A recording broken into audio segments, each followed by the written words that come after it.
또 얼마 전에는 하나투어에서 난리가 났어요. 96살 먹은 할아버지가 배낭여행을 신청을 한 거야. 96살짜리 할아버지가. 그래갖고 그냥 하나투어에서 이걸 어떻게 해야 되느냐. 그래갖고 할아버지한테 전화를 했어요. 할아버지 96은 배낭여행 안 됩니다. 그때는 할아버지가 화를 내면서 걱정하지 말아라. 난 아들하고 가니까 우리 아들이 다 잘해줄 거다. 아들이 몇 살인데 그러냐고. 우리 아들은 70살이다. 70살.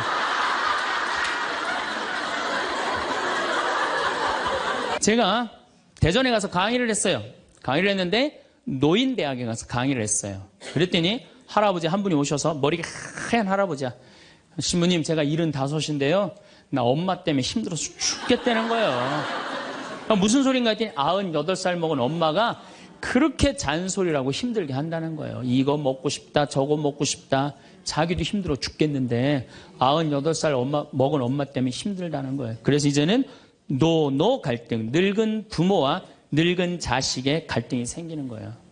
자, 여러분도 한번 생각을 해봐요. 그 소중한 자식 태어났는데 처음부터 네 생긴 대로 살아라 그랬으면 20년 동안 사랑이 쌓였을 거예요. 근데 처음부터 자기가 먼저 대통령, 판검사 목표 설정해놓고 애가 따르지 않는다고 애를 미워한다. 애가 잘못하는 거 부모가 잘못하는 거예요. 나는 100번 부모가 잘못한다고 생각을 해요. 공부 못하면 어때요? 애가 건강하고 자기 행복하게 살면 되지. 내 목표에 애가 따르지 못한다고. 그리고 애들이 공부 못하는 거는 누구 머리 닮아서 공부 못해요? 여러분들 남자 여자는 XY고 여자는 XX죠? 그런데 이 Y 유전자는요 성을 결정하는 아주 최소한의 정보만 갖고 있어요. 대개 X 안에 모든 게 다 들어있어요. 그러니까 엄마 아빠한테 갖고 와봤자 엄마 걸 더 많이 갖고 와요. 그러니까 애들이 공부 못하는 건 거의 엄마 닮아서 공부 못하는 거예요. 아니 그러면은 애가 공부 못하면 자기 머리를 떨어야지. 여러분들 나는 그래도 늙어서 자식하고 삽니다. 난 너무너무 행복합니다. 그런 할머니는 정말로 정신없는 할머니예요. 나이 먹으면 눈두덩 쳐져요 안 쳐져요? 눈가 쳐져요 안 쳐져요? 볼 쳐지고 입술 쳐져요. 그럼 자식하고 사는 할머니 나는 저녁 먹고 화도 안 났어. 화도 안 나고 그냥 텔레비를 보고 있는데 어떻게 하고 보고 있느냐면 이러고 보고 있는 거예요. 이러고. 아들이 지나가다가 뭐가 화가 나는 일이 있어서 저러나. 제가 요즘 초등학교 강의를 많이 나가요. 초등학교 자모들. 아 예뻐요. 예뻐요. 정말로 예뻐요. 그리고 그냥 그 자모들이 이렇게 화장을 하고 오는데 웃으면은요 눈꼬리 쫙 올라가 입꼬리. 그러니까 그냥 화장들이 어떻게 연필로 막 위로 그리고 오잖아요. 이렇게. 위로 그리고. 그런데 우리 할머니들은 아무리 그려도 결국은 떨어져요. 결국은 떨어져요. 문제는 아들은 괜찮아요. 며느리가 무슨 죄가 있어요? 며느리가 이제 저녁 차려놓고 시어머니 식사하시라고 문을 딱 두들겼어. 방문을 딱 열었는데 또 이 시어머니 전기세 아낀다고 불은 꺼놓고 깜깜한 방에서 텔레비만 보고 있는 거야. 텔레비만. 그래갖고 그냥 밥 먹으라고 그랬는데 머리 하얀. 밥 먹으라고 그냥 문을 열 때마다 그냥 심장이 떡떡 떨어지는 거예요. 심장이 떡떡 떨어지는 거예요. 제일 만만한 건 누구냐면 늙은 부모님이야. 라고 찾아갖고 얘기를 해요. 어머니 아버지 내가 5천만 원만 있으면은 5억짜리 아파트 되면 내가 잘 모실 테니까 거기 있는 땅 좀 팔아갖고 나 5천만 원만 꿔달라고. 근데 이미 한국 천주교 할머니 할아버지들은 나한테 강의를 들었어. 절대 자식들한테 재산 주지 말라는 강의를 들었어. 안 죽으니까 절대 재산 주지 말라는 강의를. 난 돈 없다 딱 잡았대요. 그럼 느닷없이 부모가 미운 거예요. 느닷없이. 형제 친척한테 꿔달라고 그랬더니 형제 친척도 아무도 꿔주는 사람이 없는 거야. 다 미운 거예요. 예수님은 서로 사랑하라고 그랬는데 악마는 뭐라고 그래? 이거 봐. 너 세상 너 옆에 있는 사람 아무도 없어. 다 미워해. 이 유혹에 빠지는 거예요. 악마의 유혹에 빠지는 거예요. 근데 마음 하나만 바꾸면 얼마나 행복한지 몰라요. 우리 능평은 뭐 조금 전선줄 있다 하더라도 경치 좋고 공기 맑아요. 아주 좋아요. 그리고 분당에서 살려면은요 거기에 수준 맞추려면요 피곤해서 못 살아요. 근데 능평은 32평 아파트가 2억 5천이야. 2억 5천이니까 이 2억 5천짜리 아파트 사고 얼마가 남아요? 2억이 남아요. 이거 갖고 맛있는 것도 사 먹고 여행도 다니고 어려운 사람도 도와주고 얼마나 좋아요.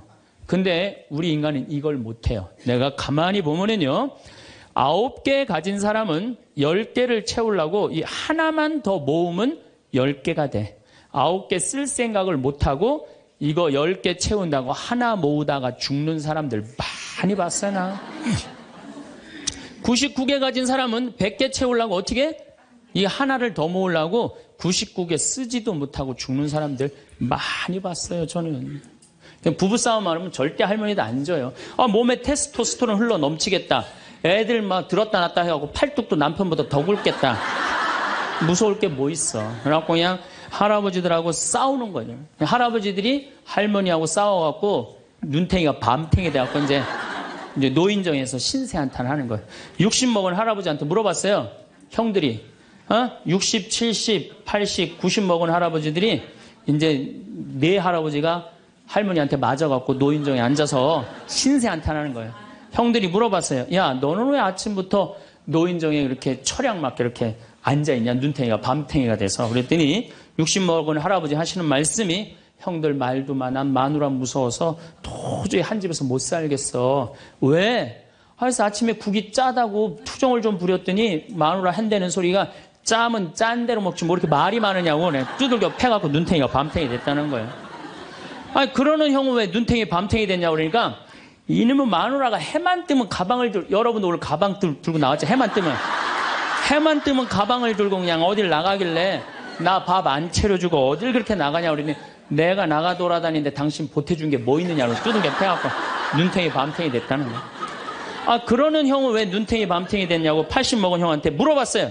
그랬더니 80 먹은 형이 하시는 말씀이 난 집에 있는 게 하도 심심해서 마누라 나가는 길에 나도 따라 나가면 안 되냐 그랬더니 어딜 따라 나오냐고 그러고 두들겨 패갖고 눈탱이 밤탱이 됐다는 거예요. 90 먹은 그러는 형은 왜 눈탱이 밤탱이 됐냐고 그러니까 그래서 아침에 눈을 떴더니 마누라가 밤새 안 죽고 또 눈 떴다고. 그래갖고 요즘에 90 먹은 할아버지들이 고민이 많대요. 아침에 일어나갖고 눈을 떠야 되는 건지 말아야 되는 건지 고민이 많대.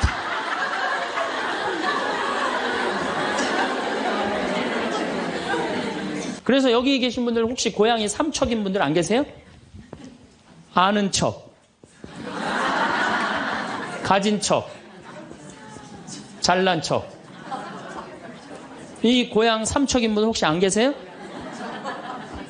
많을 거예요. 보면은 아는 척하는 교우들 많아요. 뭐 얘기만 나오면 그냥 자기가 뭐 다 아는 것처럼 그냥 다른 사람 말도 못하게 그냥 자기가 다 말하는 사람 있어요, 없어요?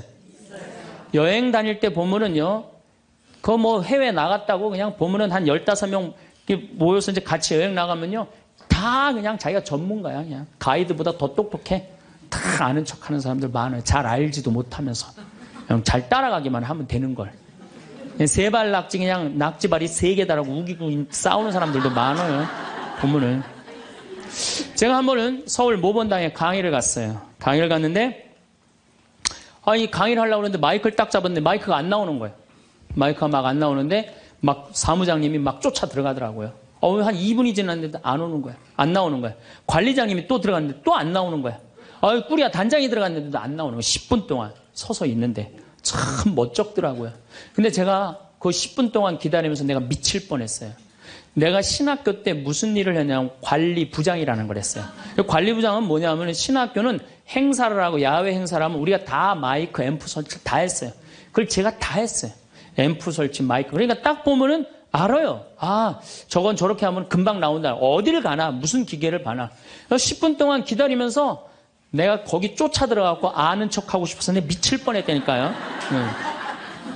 우리 인간은요, 누구에게나 무슨 유혹이 있느냐면 아는 척하고 싶은 유혹이 있는 거. 어느 인간에게나. 그게 나만 있는 게 아니라 여러분들도 다 있다는 거예요. 다. 근데 여기에는 무서운 게 있어요. 뭐 무서운 게 있냐면 내가 아는 척을 하면서 다른 사람을 무시하는 거예요.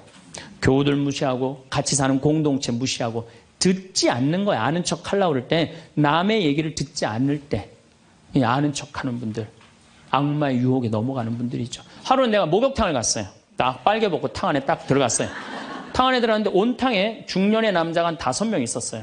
근데 갑자기 그 정가운데 있던 남자가 나를 보더니 갑자기 일어나더니 신부님 오셨느냐고.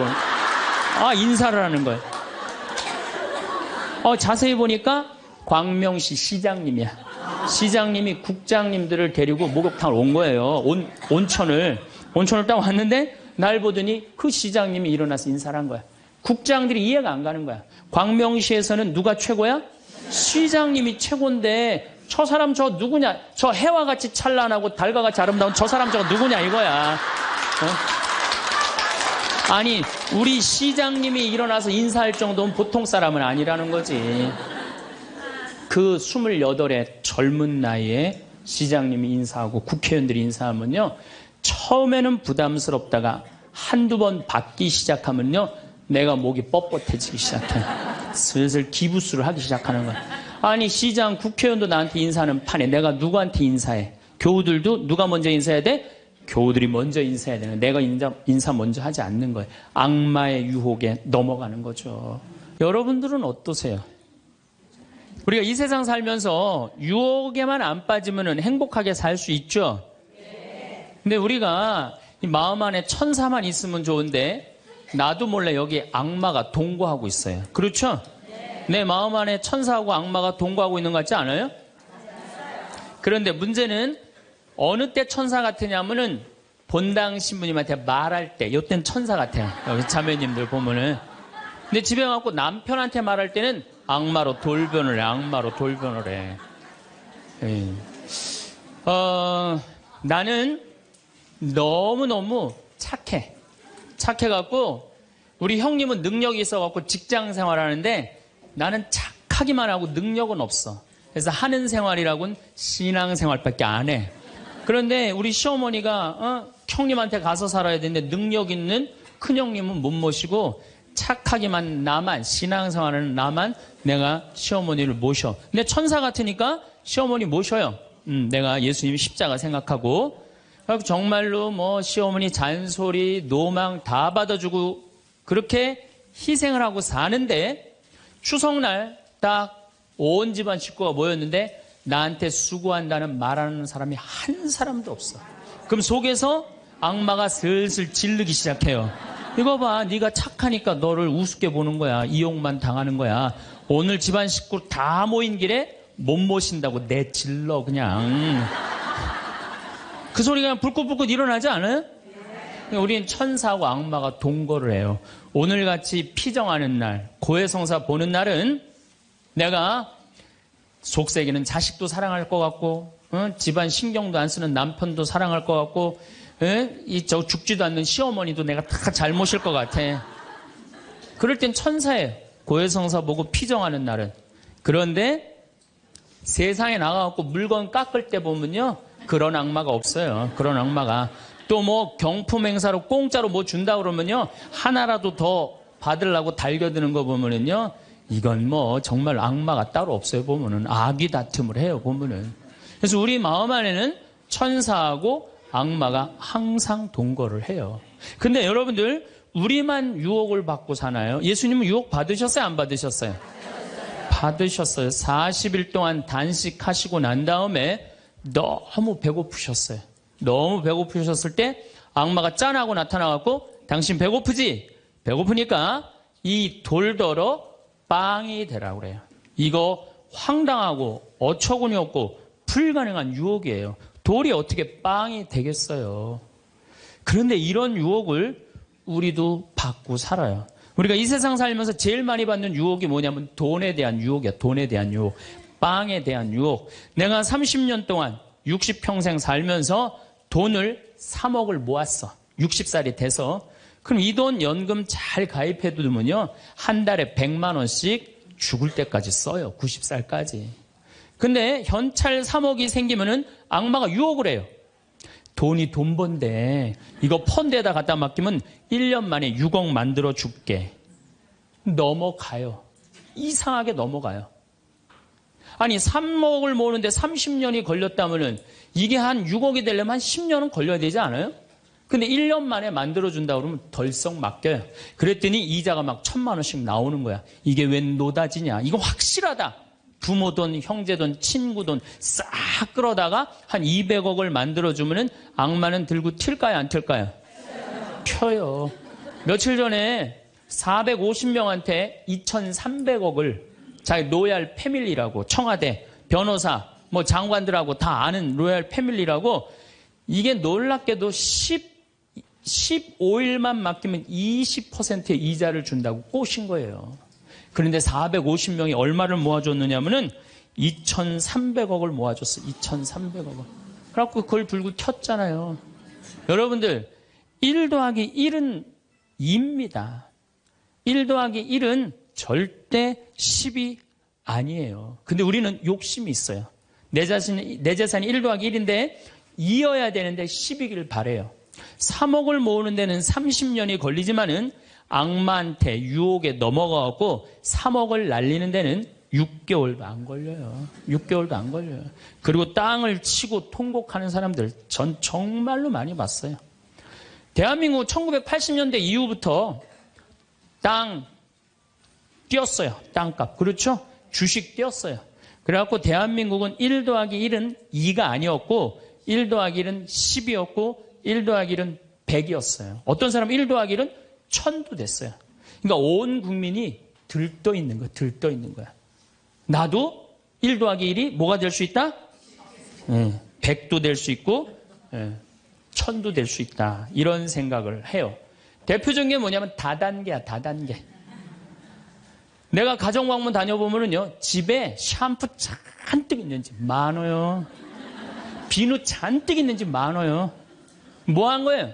다 다단계예요. 어떻게 다단계? 당신 2사람만 데리고 와. 그러면 이 2사람이 또 데리고 와갖고 나중에 이거 전부 다 가지를 쳐갖고 나중에 떼돈 벌어. 그런데 다단계 하는 사람의 90%가 다 손해보고 나온다는 거예요. 다 1 더하기 1은 100이라고 믿는 사람들. 1 더하기 1은 10이라고 믿는 사람들이 이 유혹에 빠지는 거예요. 이 유혹에.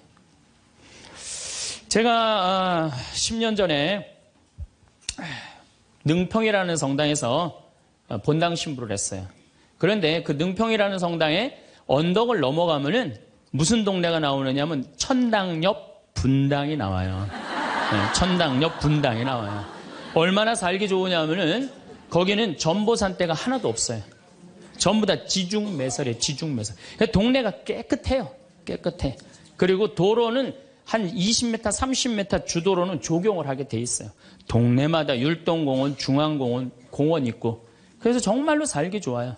우리 동네 사람들은 그 언덕만 넘으면 전보산대가 얼마나 많은지, 전선줄이 얼마나 많이 엉겨 있는지, 그 분당에만 있으면 마음이 차분한데 우리 동네만 딱 들어서면은 동네가 미친 여자 머리 풀어헤쳐 놓은 것 같아요. 미친 여자 머리 풀어헤쳐 놓은 것 같아요.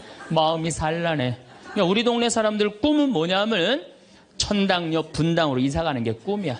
그래갖고 5억짜리 아파트가 당첨이 됐어. 5억짜리 아파트가. 그런데 내가 가지고 있는 돈은 4억 5천밖에 안 돼. 이제 5천만 원만 있으면은 프리미엄이 붙어갖고 7억이 되는 거예요. 7억이 되는 거니까 1 더하기 1은 10이 되는 순간이에요. 근데 이 5천만 원이 구할 길이 없네. 제일 만만한 건 누구냐면 늙은 부모님이야. 라고 찾아갖고 얘기를 해요.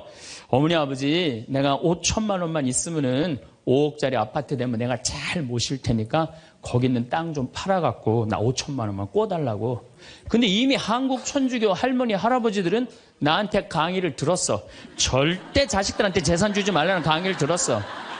안 죽으니까 절대 재산 주지 말라는 강의를. 난 돈 없다. 딱 잡았대요. 그럼 느닷없이 부모가 미운 거예요. 느닷없이. 형제 친척한테 꿔달라고 그랬더니 형제 친척도 아무도 꿔주는 사람이 없는 거야. 다 미운 거예요. 예수님은 서로 사랑하라고 그랬는데 악마는 뭐라고 그래? 이거 봐. 너 세상 너 옆에 있는 사람 아무도 없어. 다 미워해. 이 유혹에 빠지는 거예요. 악마의 유혹에 빠지는 거예요.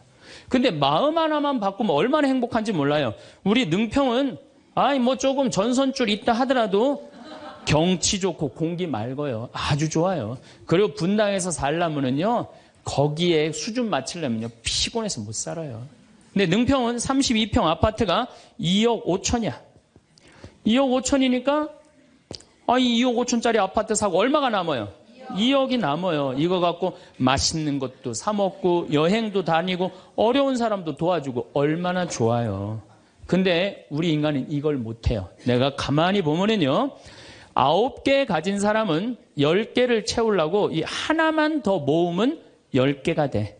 9개 쓸 생각을 못하고 이거 10개 채운다고 하나 모으다가 죽는 사람들 많이 봤어요, 나. 99개 가진 사람은 100개 채우려고 어떻게? 이 하나를 더 모으려고 99개 쓰지도 못하고 죽는 사람들 많이 봤어요, 저는. 여러분들은 어떠세요? 재산이라는 게 뭔지 아세요? 여러분들, 재산이라는 건요, 내가 쓴 것만 내 재산이에요.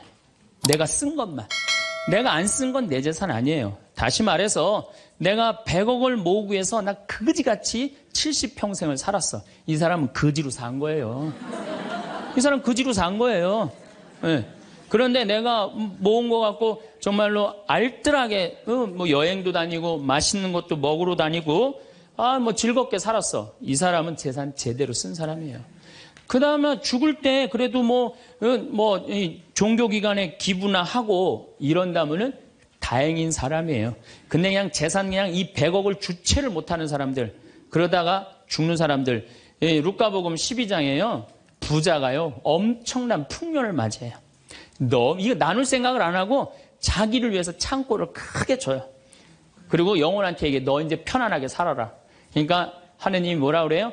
이 어리석은 자야, 오늘 밤이 네 영혼이 떠나는 날이다. 너한테는 그렇게 잘 쓰면서 하느님한테 인색한 자의 끝이 이렇다. 재물을 어디다 쌓아둬라? 하늘에 쌓아둬라. 제가 제일 열받을 때가 언제냐면은 97년, 98년 IMF 터졌을 때. 이때 막 우리 교우들 20억, 30억 막 날렸어요. 그래서 술이 그냥 떡이 돼갖고 와서 나한테 뭐라 그러냐면, 신부님, 이렇게 허무하게 날아갈 줄 알았으면 신축금이라도 많이 낼 걸 그랬다. 제일 열받을 때. 그럴 줄 알았으면 미리 해지. 왜 날리고 와서 나한테 그래.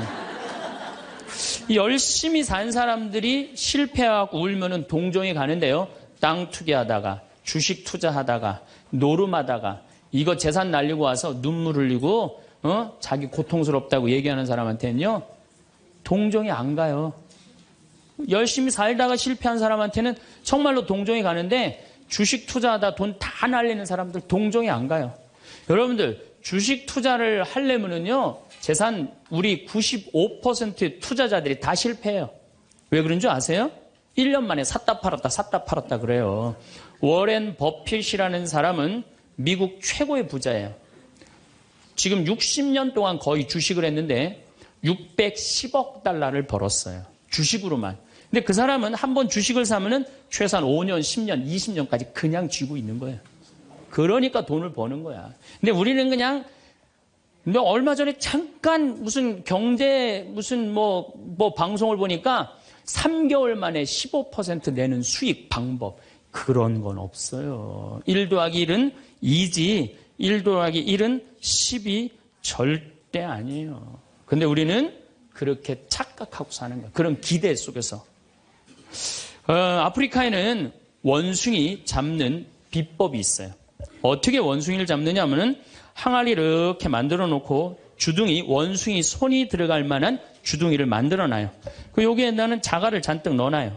그리고 여기다 바나나를 딱 놔요. 원숭이가 지나가다가 웬 바나나, 그리고 딱 바나나를 잡아요. 잡으면은 주먹이 커지는 거야. 바나나만 놓으면은 손이 빠지는데 잡은 바나나는 놓기 싫은 거야. 그러니까 이 무거운 항아리를 들고 이놈의 바나나 왜 안 빠지냐, 하루 종일 뛰어다니는 거야. 저녁에는 지쳐갖고 움직이질 못한대요. 그러면은 그 원숭이를 잡아서 먹는다는 거예요. 그런데 지금 여기 있는 여러분들 가운데서도 그 바나나를 못 놓고 계신 분들 많습니다, 지금. 네? 지금 땅을 쥐고 이러지도 못하고 저러지도 못하고 괴로워하는 사람들 많아요.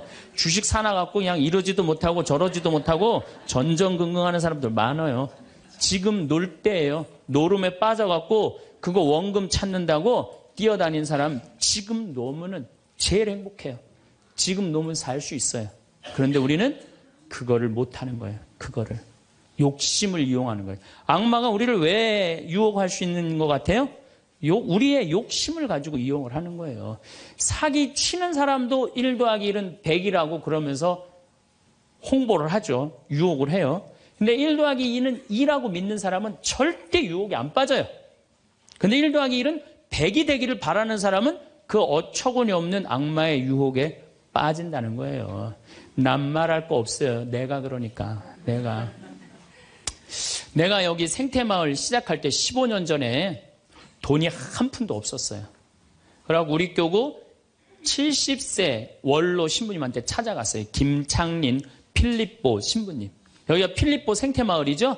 그 신부님 찾아갔어요. 신부님, 내가 우리 교우들 앞으로 이제 주 5일째가 곧 될 텐데 우리 교우들을 쉴 수 있는 생태마을을 짓고 싶습니다. 토요일날, 일요일날 와서 피정도 하고 기도도 하고 쉴 수 있는 공간을 짓고 싶습니다. 그랬더니 신부님이 너 어쩜 그렇게 시간을 잘 맞춰서 왔냐는 거예요. 그게 무슨 소린가 했더니 당신이 은퇴하면 살라고 땅을 수원에다 사뒀는데 그게 개발지가 된 거야.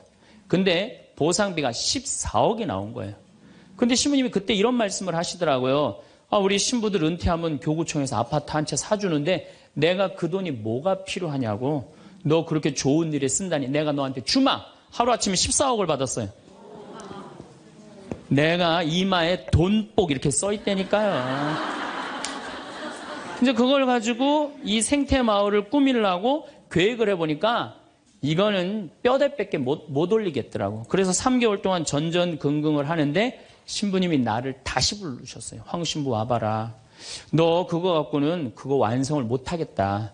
내가 평생 북에서 넘어오셨거든요. 그래갖고 학비에 너무 고생을 하셔갖고 신학생들 장학금을 모은다고 10억을 모아두셨어요. 그 10억도 내가 귀양 너 투자하는 거 내가 너한테 해주마. 대신 나중에 네가 장학사업은 이어서 해라. 내가 그 약속을 받고 신부님 또 10억을 또 주셨어요. 24억이 된 거야. 그랬더니 그때 그 본당 신부님 13,000명 본당이 있었는데 교우들이 신부님이 이런 좋은 일에 한다니까 3억을 모아줬어요. 27억이 됐어. 완전히 돈벼락이 그냥 막 쏟아지는 거죠. 그랬더니 후배 신부들이 우리 수원교구 후배 신부님들이 선배 최고 원로 신부님이 이런 사업에 한다니까 동참하겠다고 3억을 또 모아주셨어요. 그래갖고 30억이 돼갖고 이 생태마을을 내가 진 거예요. 2년 만에. 어디 한번 모금 한번 안 다니고 그 신부님이 다 해주셨어요. 그래서 여기가 그 신부님 본명을 따서 필립보 생태마을이 된 거예요. 아니 이렇게 30억을 해서 줘서 주셨으면은 내가 열심히 피정 지도하고 여기 또 우리 농토 많으니까 농사 열심히 져갖고 뭐 황토 성당도 짓고 황토 찜질방도 짓고 황토집도 하나하나 져나가면 되는데 하루아침에 30억이 생기니까 내가 확 미쳐버리더라고요. 내가 일해서 이 하나하나 개발할 생각은 안 하고 어디 돈 많은 과부 없나 이것만 찾으러 다니는 거예요. 돈 많은 과부 없나. 이 미친 거죠. 제가 보기에는. 그래갖고 1년을 돈 많은 사람만 찾아다녔어요. 그것도 33, 4살밖에 안 된 새파란 신부가. 얼마나 이거 황당한 일이에요. 나도 1 더하기 1은 100이라고 생각을 한 거죠. 근데 그렇게 1년을 따라다녔는데 이게 또 부자들이 특징이 있어요. 도와줄 것 같으면서도 안 도와주고 안 도와줄 것 같으면서도 도와줄 것 같이 말하고 미치겠더라고요. 내 마음 안에 평화가 하나도 없더라고요. 그런데 사도 바오로가 데살로니가 후서 3장 6절서부터 10절까지 내 머리를 한 대 때렸어요. 일하기 싫은 사람은 먹지도 말아라. 나는 교회에 주님의 말씀을 전하지만 성도들한테 피해를 주기 싫어서 밤낮으로 일을 했다. 금을 짜는 일을 했다 이거예요.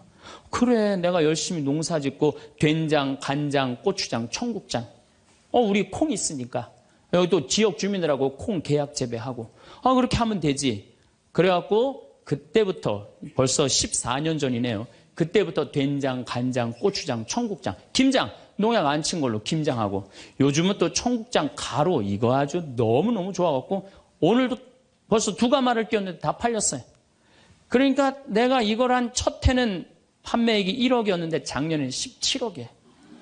너무 즐거운 거예요, 사는 게. 저 신부님 떼돈 버나 보다. 떼돈은 남지 않아요. 원료값이 너무너무 많기 때문에. 그렇지만은 내가 우리 교우들한테 농약 안 친 거, 먹을거리 제공해주고, 이 지역에 지금 3만 평 농약 안 치고, 농사 짓고, 여기 50명 주민들한테, 여기 주민들 지금부터 농한기거든요. 근데 여기 주민들은 지금 내년 2월 달까지 저기 메주 띄우고, 청국장, 생청국장, 청국장 가루, 한 30명이 와서 계속 일을 해요. 얼마나 좋아요. 이러면서 내가 행복하게 살면 되는데, 아니 내가 미쳐갖고 그냥 한 1년 동안 돌아다닐 땐 마음이 평화롭지가 않더라고요. 여러분들, 남의 재물을 탐낼 때부터요, 그때부터 평화는 깨지는 거예요. 남의 재물을 탐낼 때부터. 여러분들, 우리 고모가 하나 있어. 근데 고모가 친척이 나라고 조카라고 나 하나밖에 없어. 근데 시집을 안 갔네, 이 고모가. 근데 그냥 돈을 많이 벌어갖고 천당역 분당에 아파트도 한 채 있고 빌딩도 하나 있고 저기 통장에 돈도 많아. 그럼 이 조카가 저 고모, 늙은 고모 죽으면은 저 재산이 누구한테 온다? 나한테 온다. 이 생각하는 순간부터 얘는 불행한 거예요. 고모 재물 탐내는 순간부터 얘는 불행한 거예요. 남의 재물을 탐내면 안 되는데 악마는 뭐라고 우리한테 유혹을 하느냐면 남의 재물을 탐내라고 유혹을 해요. 우리 어머니 아버지가 잘 살아. 저 재산 나한테 오겠지. 그때부터 얘는 일 안 해요. 딴 생각만 하는 거예요.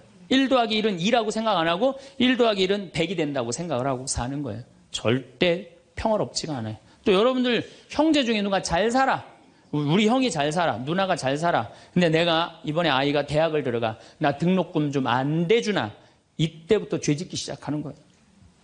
이때부터 미워하기 시작하는 거예요. 성당 질 때도 마찬가지예요. 성당 질 때도 내가 하느님 아버지 집을 줘. 그러면은 그 하느님 아버지 집 짓는데 내가 봉헌하면 되잖아. 근데 그냥 나는 봉헌할 생각 안 하고 우리 성당에 제일 부자가 저거 얼마 봉헌하나 이것만 기다리고 있는 거야.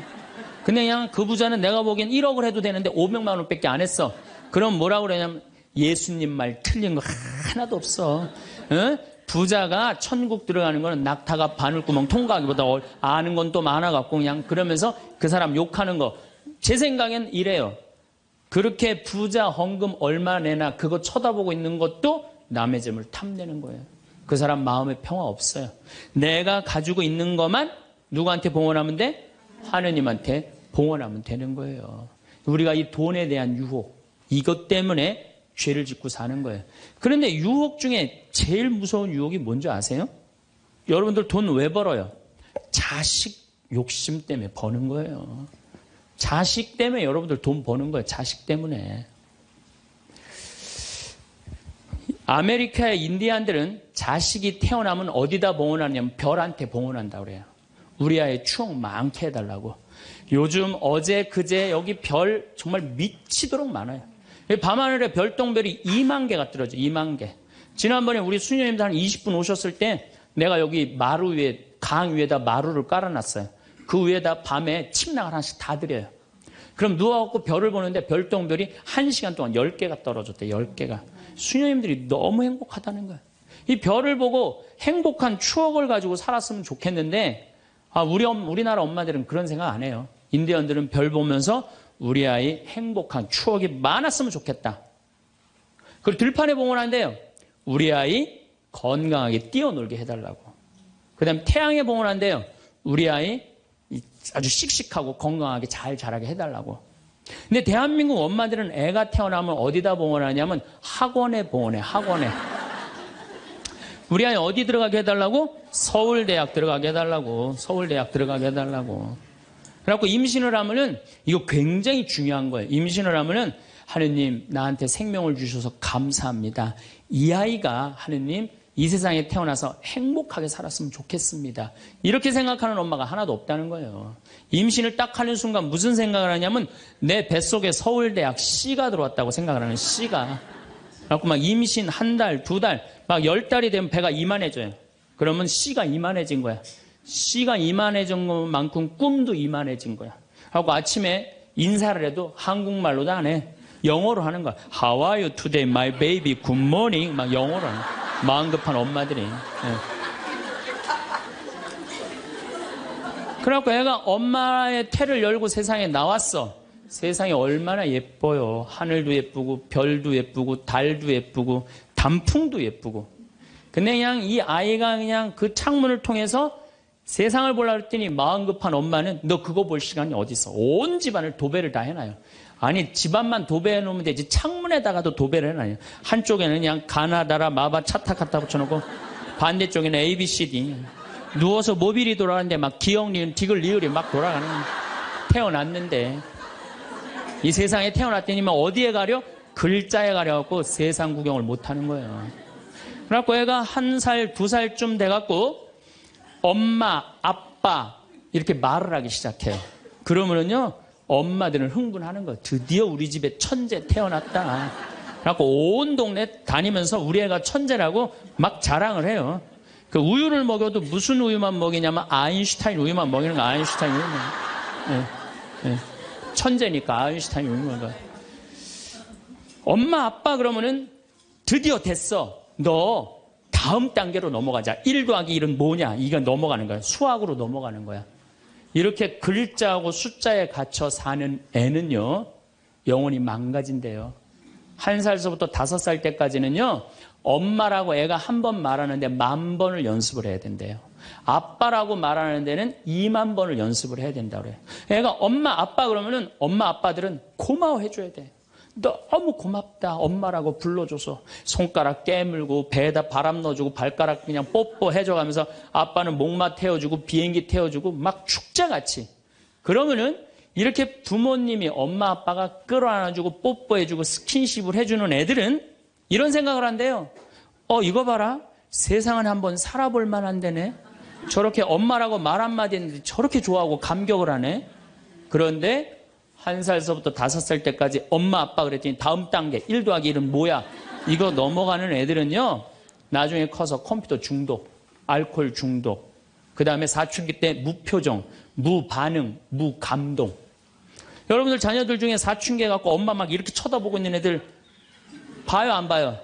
걔네들은 사춘기라 그런 게 아니야. 언제 망가뜨려 놓은 거냐면 1살서부터 5살 때까지 망가뜨려 놓은 거예요. 영혼을 망가뜨려 놓은 거예요. 프레벨이나 썸머힐이나 삐아제나 몬테소리 같은 유아 교육학자들이 말을 하기를 1살서부터 5살 때까지는 숫자나 언어를 인지하는 좌뇌가 발달하지 않는다고 그래요. 6살 때부터 좌뇌가 발달한다고 그래요. 근데 우리나라의 95%의 엄마들이 영세 교육을 해요. 태어나자마자부터 교육을 해요.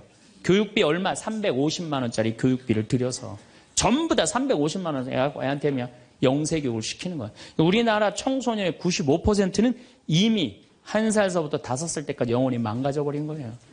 그래갖고 그냥 5살 때 돼갖고 그냥 텔레비에 나오는 글자 모르는 글자가 없어. 5년 동안 공부했으니 애가 모를 리가 있어요. 모르는 글자가 없어. 그냥 쫙쫙 읽어내. 그러면 나한테 데리고 와요. 신부님 우리 애가 천재인가 보라고. 왜요? 텔레비에 나오는 글자 모르는 글자가 없어요. 안수기도 해달라는 거. 그럼 내 걔 머리에 손 얹고 뭐라고 기도하느냐면 이제 네 인생은 쫑났다. 내가 이렇게 기도한다니까. 걔 인생은 쫑난 거예요. 걔 인생은. 근데 이 사실을 아무도 몰라요. 아무도. 그래갖고 천재인 줄 알고 초등학교에 넣어놨더니 40명 중에 20등 해갖고 오는 거야. 받아쓰기 100점 중에 50점 받아오고. 그러면은 여러분들 자녀들이 5살 때 여러분들이 뭐라고 얘기를 하냐면 우리 아들 대통령 될 거라고, 우리 아들 의사 될 거라고, 변호사 될 거라고, 판검사 될 거라고. 그게 여러분들 행복한 외침이라고 생각하세요? 그게 여러분들을 불행하게 만드는 거예요. 그냥 내 아이가 생긴 대로 네가 하고 싶은 건 나중에 해라. 이런 사람은요 실망하지 않아요. 근데 막 5살 때 꿈에 부풀어 있는 거야. 대통령 될 거다, 판검사, 변호사 될 거다. 그랬는데 그냥 초등학교 딱 들어갔는데 40명 중에 20등 딱 해갖고 오고 100점 중에 50점 받아오면 이때부터 실망하기 시작하는 거야. 근데 문제는 얘는 이걸 받고 괴로워하지 않아요. 되게 공부 못하는 애들이요 성격이 느긋한 애들이 공부를 못해요. 내일 시험인데도 아무 근심 걱정 없이 막 놀이터에서 막 노는 애들, 걔네들이 공부 못하는 거거든요. 그냥 자기는 괴롭지도 않고 놀이터에서 놀면은 엄마는 그런 애를 보면 눈에서 광선이 나가는 거야. 광선이. 분노의 광선이 나가는 거야. 저놈의 새끼 저거 받고 저렇게 논다고. 아무리 때려도 말을 안 들어. 그냥 계속 40명 중 20등 해갖고 오는 거야. 그러면 엄마는 슬프지만 괴롭지만 힘든 결정을 다시 한번 해요. 우유를 아인슈타인 우유에서 서울 우유로 바꿔요. 서울 우유로.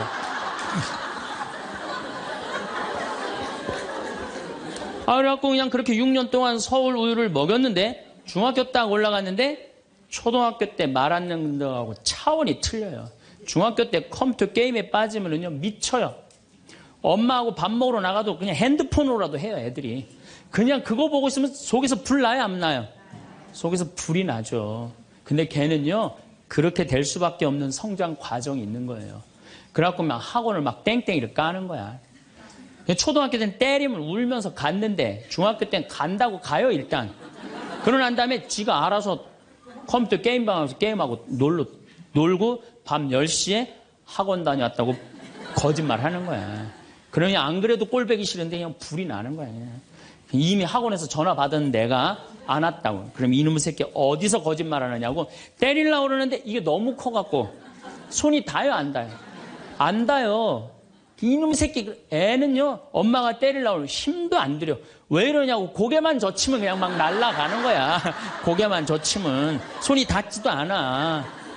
그러면 또 멱살을 끌어내려갖고 그냥 이놈의 새끼 어제 엄마 때리는데 피하느냐고 그러면은 그때서 아이가 엄마 손을 딱 잡고 흰 눈동자 95%, 까만 눈동자 5%, 엄마보다 눈을 더 뒤집어 확 뒤질 거예요. 왜 이러냐고. 나 좀 제발 놔두라. 나 공부하는 거 지겹다고.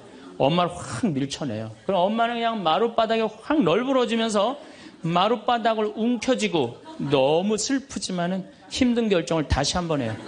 우유를 서울 우유에서 연세 우유로 바꿔요. 연세 우유로.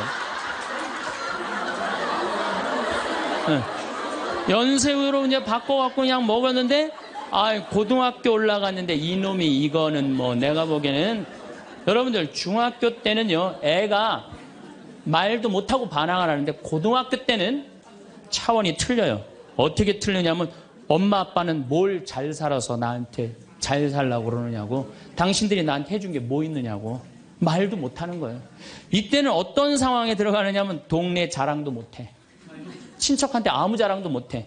조금만 있으면 이제 대학 이 금방 탈로가 나게 생겼는데, 5살, 6살 땐 대통령이다, 천재다, 뭐 생 난리를 하고 돌아다녔는데, 고등학교 땐 완전히 소가리를 하는 거예요. 완전히 소가리를 하는 거예요. 그리고 말도 못하는 게 한마디 하면 아들이 그냥 주먹으로 그냥 문치면 문이 뻥뻥 뚫리니까 무서워서 말도 못하는 거예요. 그러면 그냥 동네에도 말 못하고 그냥 집에서도 말 못하고 엄마만 속병이 드는 거예요. 너무 슬프지만은 아무도 모르게 힘든 결정을 다시 한번 해요. 우유를 연세우유에서 건국우유로 바꿔요.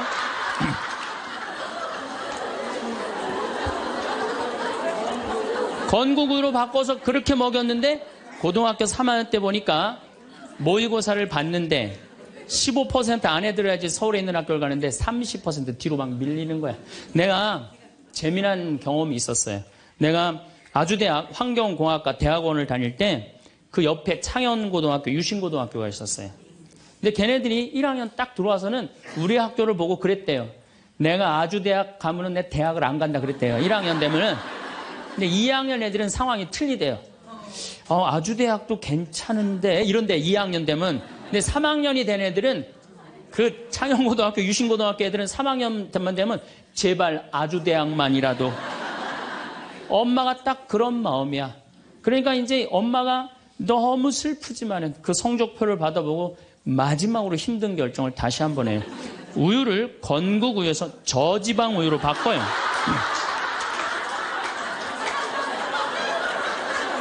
저지방 우유로 바뀌는 거예요. 그래갖고 그냥 제발 지방대학은 가지 말라고. 그래갖고 그냥 지방대학 그렇게 가지 말라고 저지방 우유를 먹었는데 애가 결국은 지방대학을 갔어. 이때부터 자식이 미운 거예요. 그러니까 우리나라 초등학교, 중고등학교, 대학생 중에 부모하고 제일 사이 나쁜 세대가 대학생이 제일 나빠요. 그 정도는 부모하고 마음이 통해야 되는데, 말이 통해야 되는데 말이 안 통하는 거예요. 그냥 부모 싫다고 떠나가는 거예요.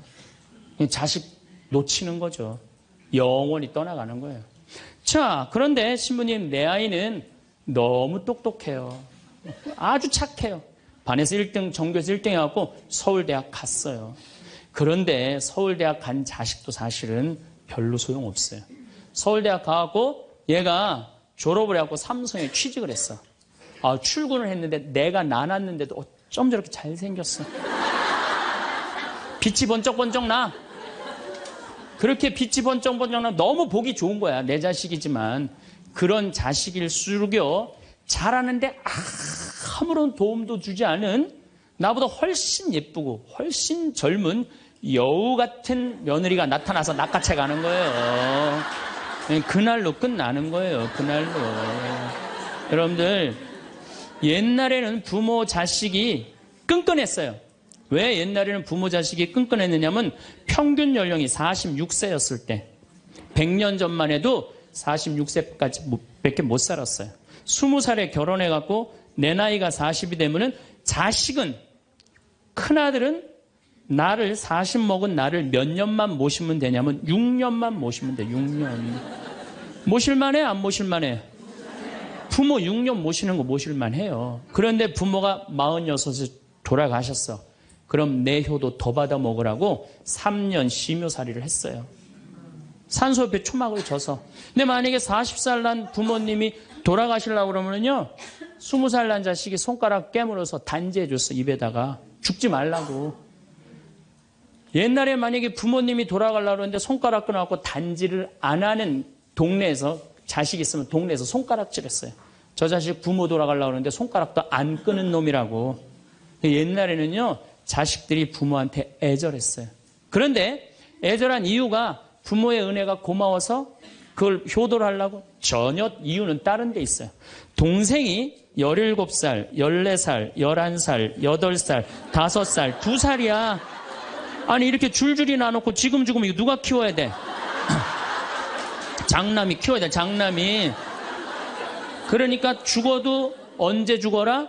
2살까지 키워놓고 죽어라. 만약 우리 부모님이 2살까지 다 키워놨어. 그때까지 부모님이 살아있으면은요, 얘를 시집 장가 보낼 때까지 살아있으면 너무 고마웠고 차려준 잔치가 환갑잔치예요.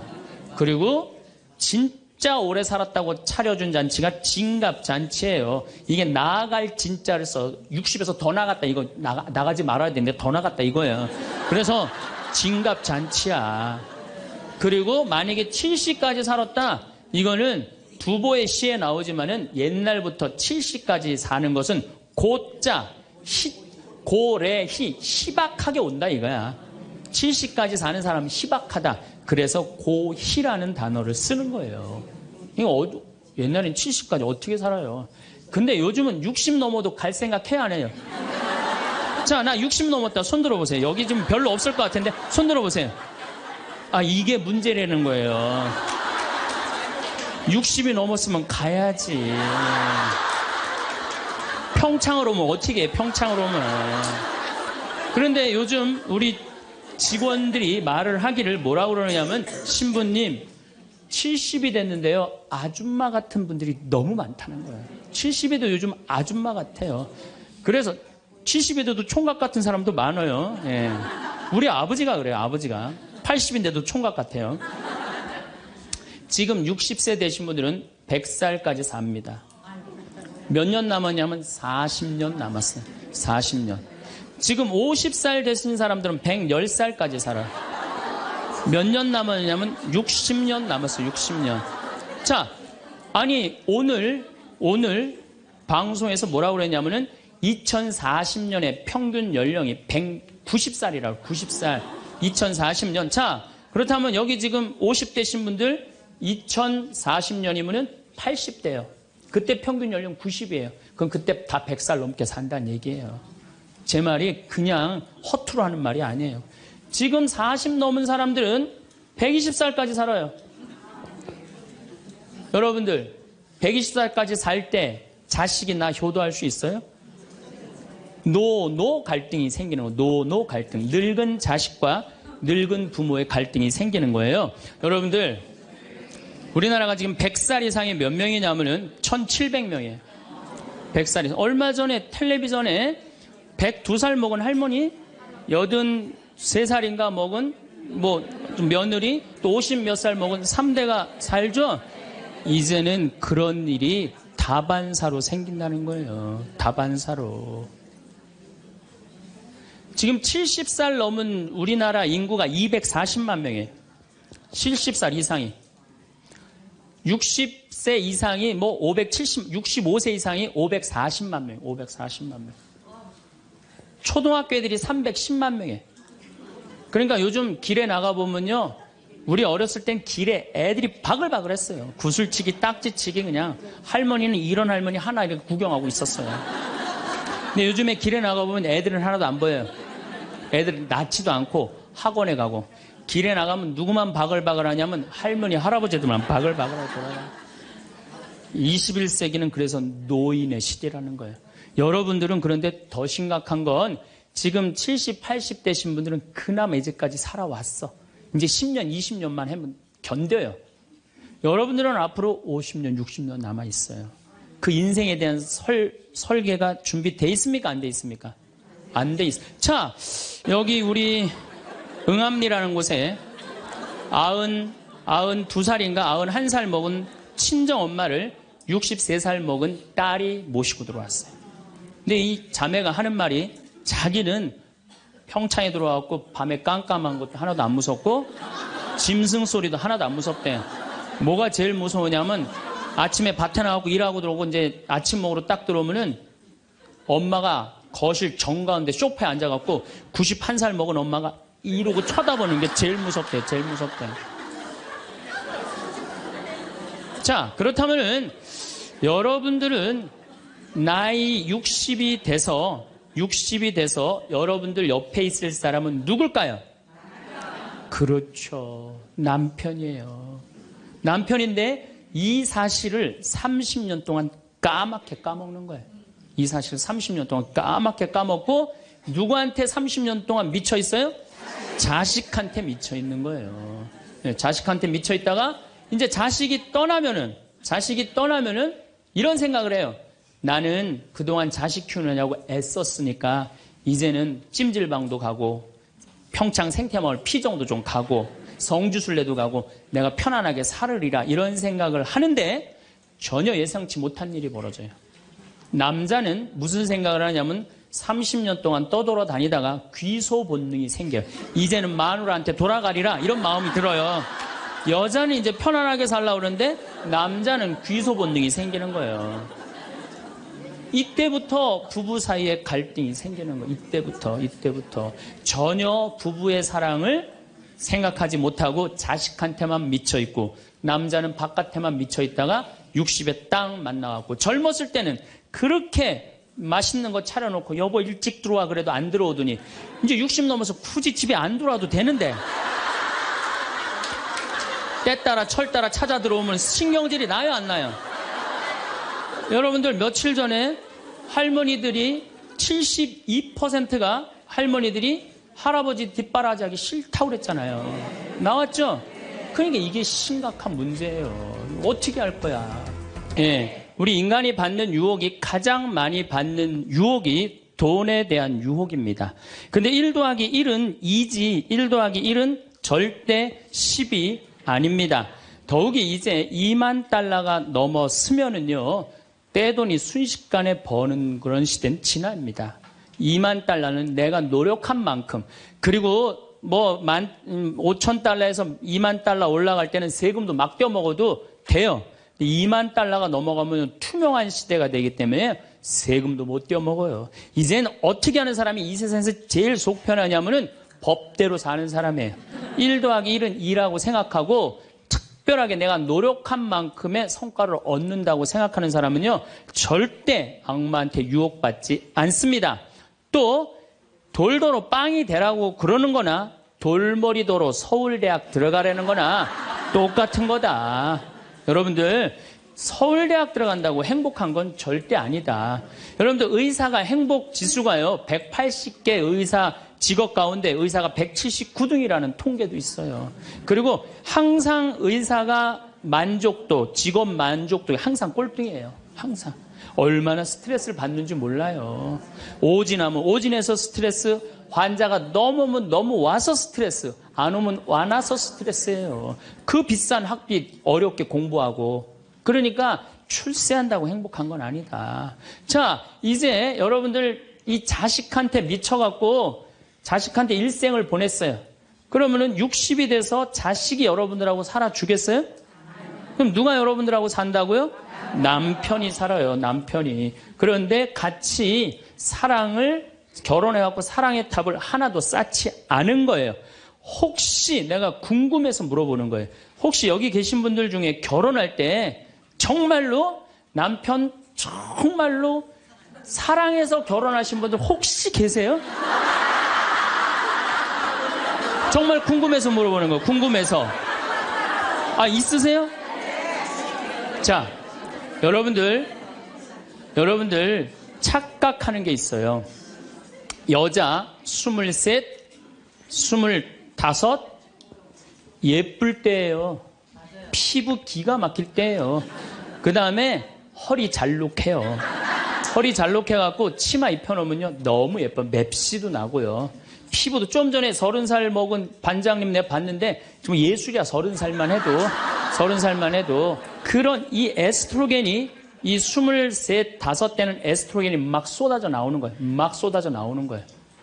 이런 예쁜 여자를 27, 8살 먹은 남자가요 웬만하면은요 반하게 돼 있어요. 그건 사랑해서 반하는 게 아니에요. 젊은 남녀가 만나면은요 끌리게 돼 있어요. 그거는 사랑하는 감정 때문에 끌리는 게 아니라 그 나이 때는 도파민이라는 호르몬이 나와서 끌리는 거예요. 도파민이라는 호르몬. 그래갖고 끌려갖고 이제 데이트라는 걸 해요. 데이트를 했는데 이 남자 여자가 같이 데이트를 하면은 손도 잡고 막 그러잖아요. 손도 잡고 팔짱도 끼면은요 너무 행복하고 황홀해요. 그럼 이 남자를 사랑해서 황홀한 게 아니에요. 요 단계, 다음 단계에 들어서면은 페닐에틸아민이라는 호르몬이 나와서 황홀한 거예요. 네. 근데 막 안고 뽀뽀를 했는데 막 구름 위를 둥둥 떠다니는 것 같아. 이건 사랑해서 둥둥 떠다니는 게 아니에요. 이거는 옥시토신이라는 호르몬이 나와서 둥둥 떠다니는 거. 옥시토신이라는. 이거는 놀랍게도 마약보다 더 강해요. 그래갖고 마약 하루라도 안 맞으면 미치죠. 연애할 땐 똑같아요. 하루라도 그 남자 안 보면 미칠 것 같은 거예요. 이건 사랑해서 미치는 게 아니에요. 마약보다도 더 강력한 물질이 나와야 되는데 그 남자를 만나야지 나오는데 안 만나면 안 나오잖아. 그러니까 막 보고 싶고 막 미치는 거예요. 그래서 상사병이 걸리는 거예요. 그래서 상사병이 걸리는 거예요. 사랑해서 상사병이 걸리는 게 아니에요. 이 호르몬이 쏟아져 나와야 되는데 그걸 부모가 막거나 로미오와 줄리처럼 가족이 집안이 막거나 이러면 미치는 거예요. 그래갖고 그냥 부모가 반대를 했는데도 엄마 난 저 남자 없으면 난 죽을 것 같아. 이때는요 이성이 수독돼 버려요. 이성이 마비가 돼요. 눈에 갑자기 콩깍지 확 껴요. 판단력이 없어져요. 그래갖고 나쁜 남자, 능력 없는 남자, 그런 남자도 좋은 거예요. 그 남자 없으면 죽을 것 같으니까. 그래서 중내, 사내 해갖고 결혼을 시켜요. 그래갖고 결혼을 시키고 그냥 한 집에서 그냥 살면 깨가 쏟아지지. 근데 이제 애가 딱 하나 나오면은 놀랍게도 이 세 가지 호르몬이 딱 멈춰버려요. 안 나와요. 이게 죽을 때까지 나오면 다행인데 600일 나오고 딱 멈춰버려요. 자, 여러분들 여기 지금 한 50, 60 되신 분들 처녀 때 막 가슴 막 방망이 지르고 막 그런 기분 지금도 느껴요? 지금도 그런 거 나오는 분들 계세요?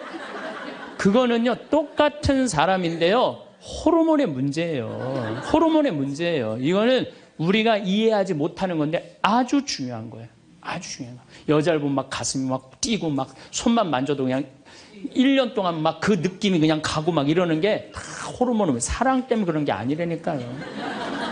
그럼 호르몬이 멈췄는지 어떻게 알 수 있느냐? 어떻게 알 수 있느냐? 젊었을 때는 치마만 입고 그냥 브라우스만 입어도 그냥 남자가 그냥 가슴이 나 터질 것 같다고 너 보면 너무 행복해서. 그런데 결혼해갖고 애가 하나 나와갖고 옷을 벗고 왔다 갔다 하는데 남편이 이러는 거예요. 야, 춥고 안 보이잖아. 왜 왔다 갔다 해? 테레비 앞에서 빨리 비켜. 아니 옷을 벗고 왔다 갔다 하는데도 텔레비 안 보인다고 비키라고 그러면요 이 호르몬은 딱 멈춘 거예요. 끝난 거야.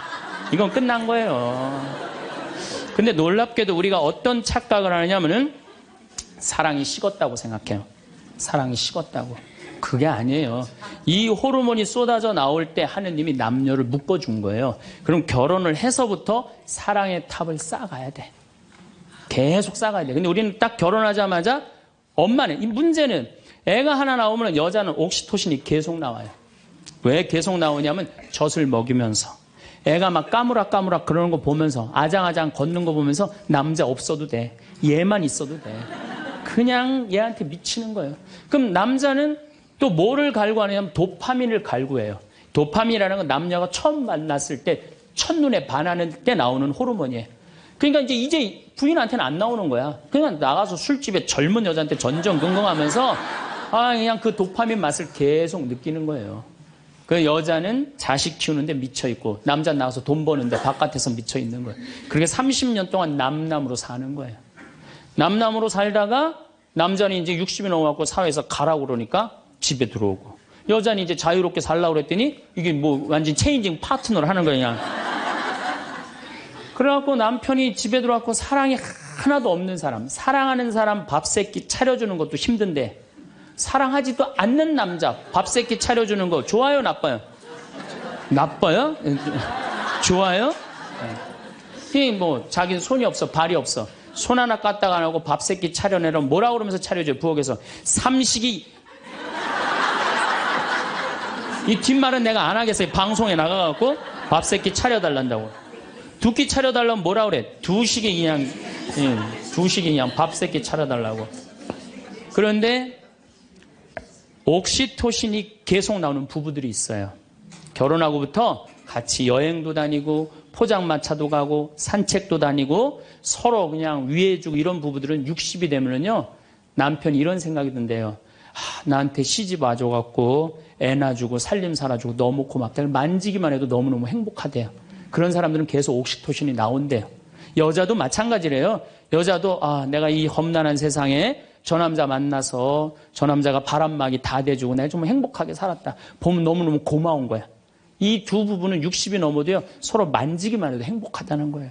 옥시토신이 나오는 부부들은요, 여보, 남편이 그런데요. 여보, 나 내일 산에 갈 거거든. 아침 점심은 내가 알아서 먹을 테니까 당신 애들도 없는데 걱정하지 말고 당신 푹 쉬었다가 나 저녁만 해줘. 이러면요 이때부터는 남편을 부르는 용어가 달라져요. 님자를 붙여줘요. 우리 집 일식님은 한 끼밖에 안 드신다고. 얼마나 고마워하는지 몰라요. 그런데 남편이 밥을 한 끼도 안 먹는다, 집에서. 이건 너무 고마운 거예요. 여러분들, 우리 어머니 아버지가 결혼 63주년이 됐어요. 60년 때 어머니가 이러셨어요. 나 60년 동안 밥 해먹는 건 지겹다고. 그랬더니 아버지, 내가 직접 들었어요. 아버지 하시는 말씀이 60년 동안 밥하는 거 했었지. 이제부터 내가 해서 먹을게. 그래서 우리 아버지가 해서 드세요. 집에서 한 끼도 부인한테 상 차리라고 안 하면은 이때부터는 대통령 아들 대접해 주는 거예요. 영식님을 대통령 아들이라고 부르는 거거든요. 우리 집 영식님은 한 끼밖에 한 끼도 안 드신다고. 그런데 이 남편이 밥 세끼 차려달라는 것도 모자라서 간식을 내놓으라고 그러네. 그럼 뭐라 그래? 간나이. 간식 차려내란다고 그래. 그런데 간식을 종종 차려내라고 그러네. 그럼 뭐라 그래? 종간나이.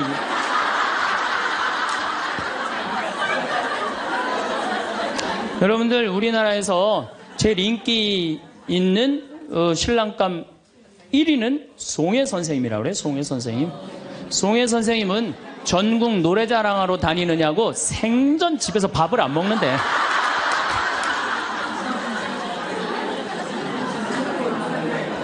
자, 여러분들, 사랑 없는 남편이랑 60이 넘어갔고 40년, 50년 한 집에서 산다.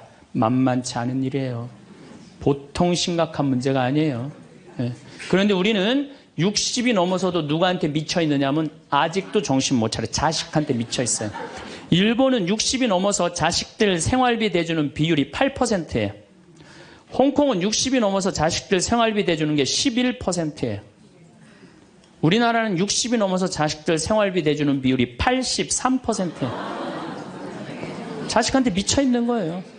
원숭이가 바나나를 못 나서 자기 목숨을 잃어버리듯이 대한민국 60대 할머니, 할아버지들은, 특히 할머니들은 누굴 못 낳아? 자식을 못 낳아서 본인의 인생을 다 망치는 거예요. 나머지 50년, 60년 인생을 다 망치는 거예요. 남편도 없고 자기도 없는 거예요. 그러니까 우리나라 노인 자살률이 세계에서 1위입니다. 1위인데 65세 이상 10만 명당 미국은 10명이 자살을 해요. 일본은 35명이 자살을 해요. 근데 우리나라는 72명이 자살을 해요. 젊은 사람들보다 우리나라 60세 이상이 3배 많이 자살을 해요. 젊은 사람들보다. 우리나라 노인들은 행복이 하나도 없는 거예요. 자식한테 미쳐갖고. 자, 이제 60부터 지금 태어나면서부터 아인슈타인부터 지금 시작을 했어요. 아인슈타인부터 시작해갖고 뭐 천재부터 시작해갖고 이제 점점 꿈이 망가지고 결혼해갖고 자식한테 미쳐있다가 60이 넘어서면요. 60이 넘으면요. 여자한테는요. 몸에 에스트로겐이 안 나와요. 몸에서 뭐가 나오냐면 테스토스테론이 나와요. 남성 호르몬이 나와.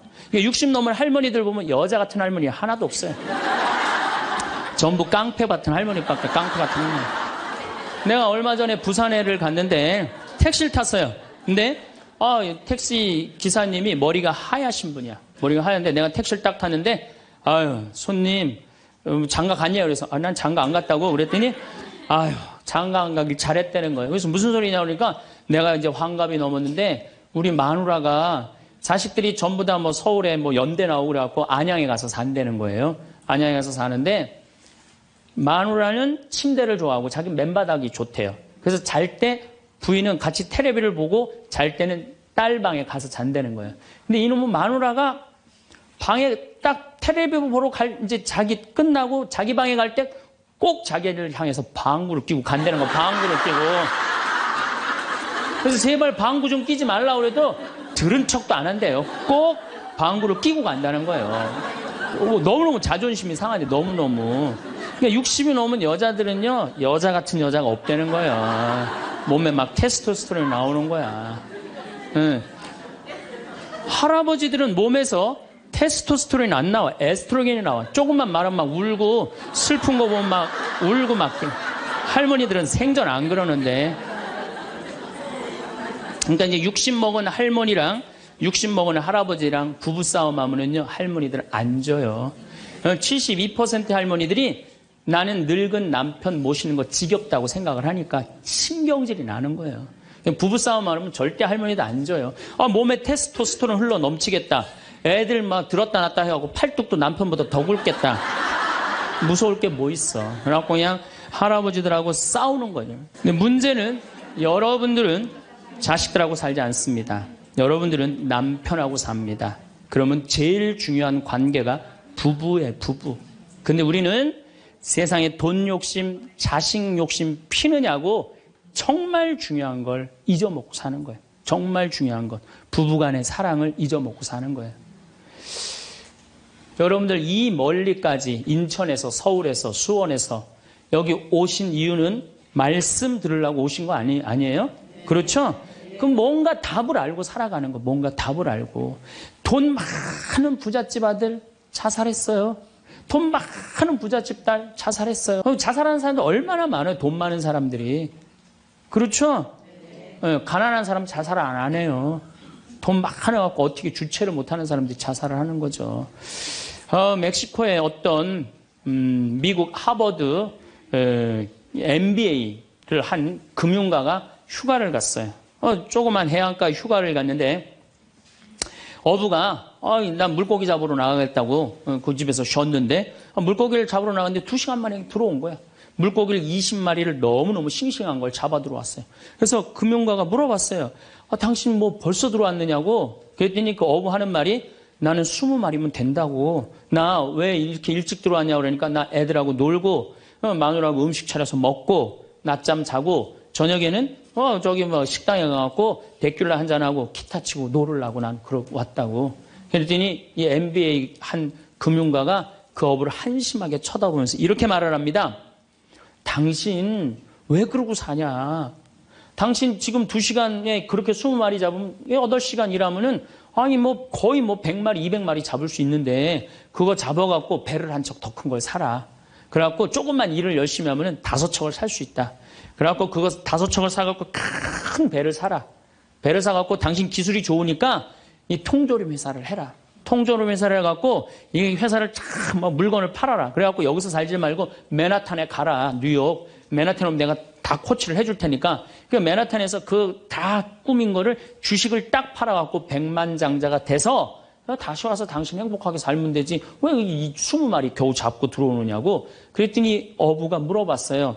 그렇게 내가 백만장자가 돌아와서 여기 돌아와갖고 내가 쉴 수 있는데 걸리는 시간이 얼마가 걸리느냐 그랬더니 한 30년 정도 걸릴 것 같다고. 그랬더니 어부가 기가 막힌 말을 하죠.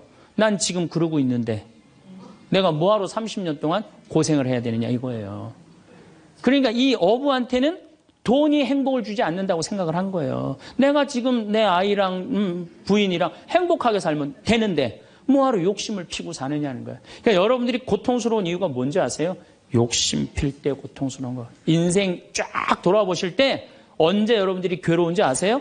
욕심 필 때. 자식 욕심, 돈 욕심, 사람 욕심, 재물 욕심 이거 필 때요. 다 형제간에 의의 갈라지고요. 그러니까 이 유혹에만 안 빠져도 1 더하기 1은 2라고 생각하고 사는 사람 절대 인생 괴롭지 않아요. 여러분들 마음 안에 지금 내가 이게 수지에 지금 수지에 이거 그냥 계속 막 뭐 광교 신도시도 들어오고 도로도 빵빵 뚫려서 이게 이제 5억짜리가 10억 될 거야. 아직 뛰지도 않았는데 머릿속에 이미 5억이 더 벌린 거야. 그때부터 괴로운 거예요. 그때부터. 1 더하기 1은 2지. 1 더하기 1은 10이 절대 아니다. 남은 인생 여러분들 허튼 욕심 피지 마세요. 그럼 악마가 못 따라온다는 얘기죠. 이게 안 되니까 악마가 이번에는 예수님을 높은 산에 데리고 가요. 이스라엘에 가보면은 40일 단식하시고 난 다음에 높은 산이라고 그러는 건 예리고가 내려다 보이는 산이에요. 예리고가요 6,000년 된 도시예요. 사막인데 그냥 막 물이 펑펑펑펑 솟아나와요. 그래갖고 그냥 사람이 정말로 살기 좋은 데예요. 그 예리고라는 도시를 보여주면서 당신이 나한테 절을 한다면 내가 당신한테 권세와 영광을 주겠다고 그래. 근데 우리가 놀랍게도 돈 욕심보다 더 무서운 욕심이 뭐냐면 권세와 영광이에요. 여러분들 여기 지금 권세와 영광 여러분들 피세요 안 피세요? 여기 있는 분들. 돈 없는 사람도요 자존심 상하면 기분 나빠요. 그렇죠? 여러분들 부부 사이에서도 권세와 영광 필 것 같아 안 필 것 같아요? 당신 나 만났으면 쪽박 찼어. 당신 같은 사람 세상에서 살지도 못해. 나 만났으니까 이러고 사는 거야. 이러면서 부부 사이에도 누가 잘났다고 해? 내가 잘났다고 권세와 영광 드러내요. 이게요.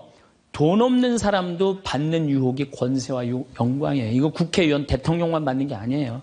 이거 제일 많이 받는 사람이 우리 신부들이에요. 신부들. 나는 28에 신부가 됐어요. 아니 학생이다가 갑자기 신부가 됐는데 학교 다니다가 갑자기 신부된 거 아니에요. 7년 동안 신학교 하다가 맨날 학교에서 그냥 교수님한테 이 눈치 저 눈치 보다가 본당 신부 하다가 딱 신부 됐는데요. 교우들이요. 얼마나 사랑하고 존경하는 건지 1살서부터 100살까지 다 좋아하는 거예요.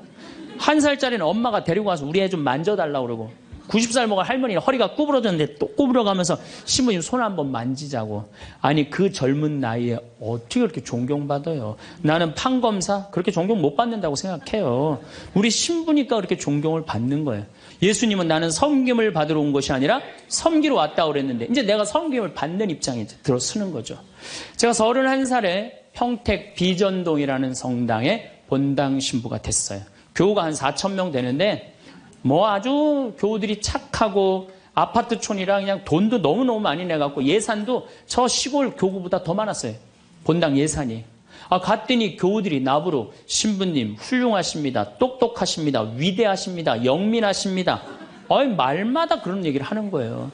처음에는 그 말이 부담스럽다가 자꾸 들으면 어떻게 돼요? 세상에 내가 제일 똑똑하고 영민하고 위대하고 그런 줄 아는 거예요. 갑자기 교우들이 사모임원들이 신부님 이렇게 하시면 안 됩니다. 그럼 화가 나는 거예요.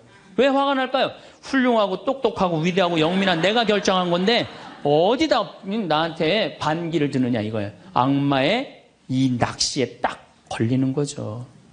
우리가 이게 너무 많은 유혹을 받아요. 우리가 신학교 졸업할 때 교수님들이 끊임없이 이렇게 얘기를 합니다.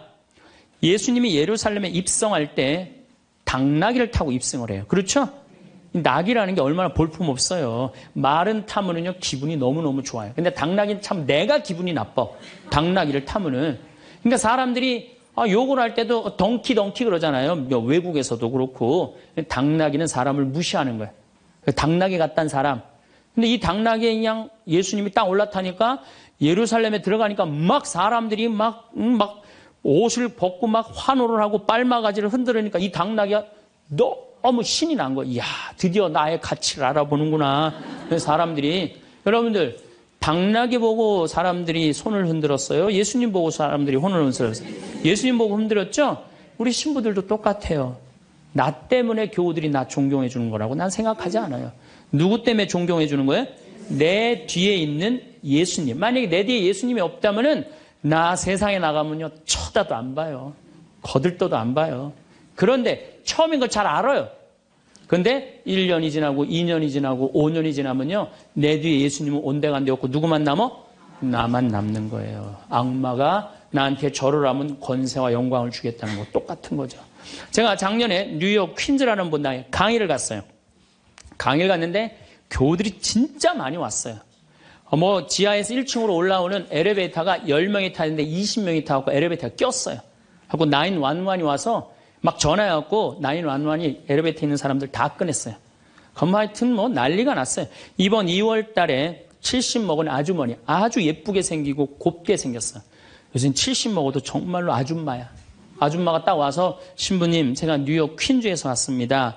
저를 아십니까? 그래서 잘 모르겠는데요.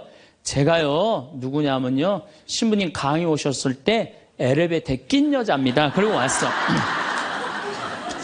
그런데 신부님이 그 강의를 했을 때 화가 나십니까? 라는 CD 그거를 사서 아들이 뉴욕 의대 수술 집도이래요.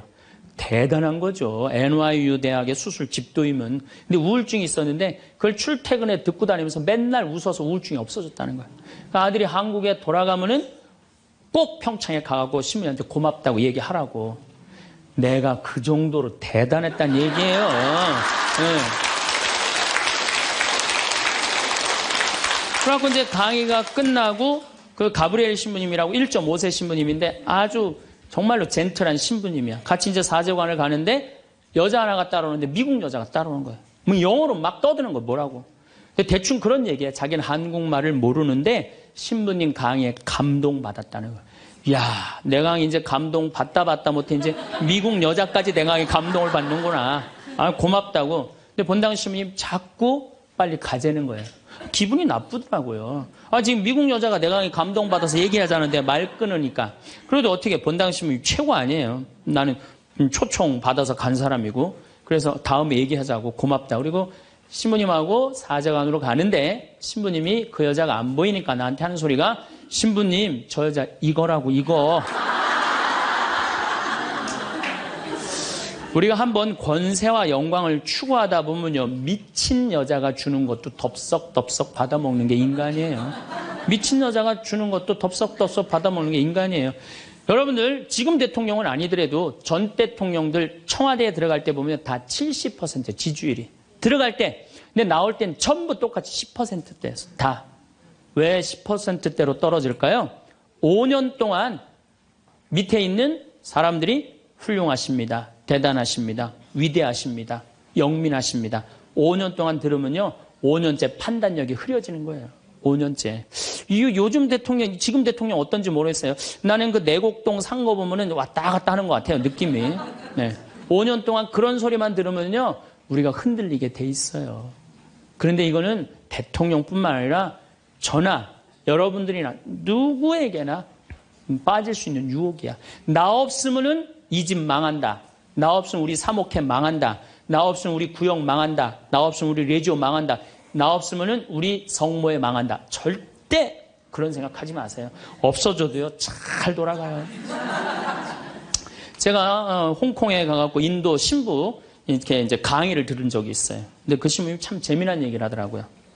한 성가대가 있는데 이 성가대에 이 30명인데 소프라노 자매 하나가 음이 자꾸 틀리는 거야. 음이 자꾸 틀려갖고 지휘자가 머리가 지끈지끈한 거야.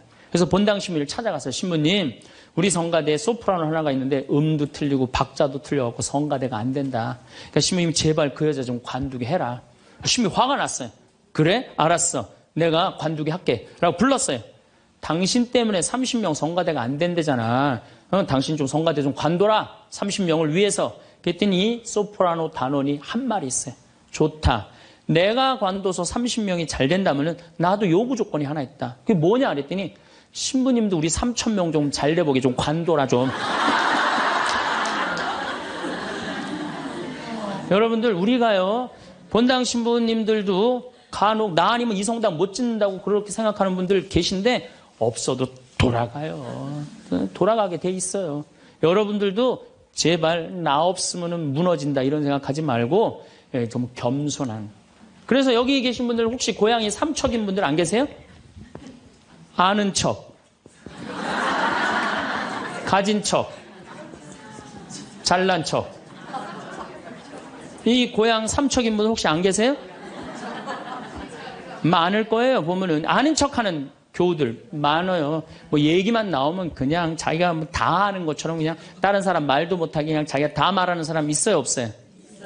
여행 다닐 때 보면은요, 그 뭐 해외 나갔다고 그냥 보면은 한 15명 모여서 이제 같이 여행 나가면요, 다 그냥 자기가 전문가야. 그냥 가이드보다 더 똑똑해. 다 아는 척하는 사람들 많아요. 잘 알지도 못하면서 그냥 잘 따라가기만 하면 되는 걸. 세발 낙지 그냥 낙지발이 3개다라고 우기고 싸우는 사람들도 많아요. 보면은.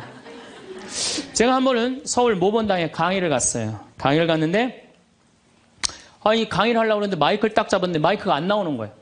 마이크가 막 안 나오는데 막 사무장님이 막 쫓아 들어가더라고요. 한 2분이 지났는데 안 오는 거야. 안 나오는 거야. 관리장님이 또 들어갔는데 또 안 나오는 거야. 꾸리야 단장이 들어갔는데도 안 나오는 거야. 10분 동안 서서 있는데 참 멋쩍더라고요. 근데 제가 그 10분 동안 기다리면서 내가 미칠 뻔했어요. 내가 신학교 때 무슨 일을 했냐면 관리부장이라는 걸 했어요. 관리부장은 뭐냐면 신학교는 행사를 하고 야외 행사를 하면 우리가 다 마이크, 앰프 설치 다 했어요. 그걸 제가 다 했어요. 앰프 설치, 마이크. 그러니까 딱 보면은 알아요. 저건 저렇게 하면 금방 나온다. 어디를 가나, 무슨 기계를 봐나. 10분 동안 기다리면서 내가 거기 쫓아 들어가고 아는 척하고 싶어서 내가 미칠 뻔했다니까요. 우리 인간은요, 누구에게나 무슨 유혹이 있느냐면 아는 척하고 싶은 유혹이 있는 거. 어느 인간에게나.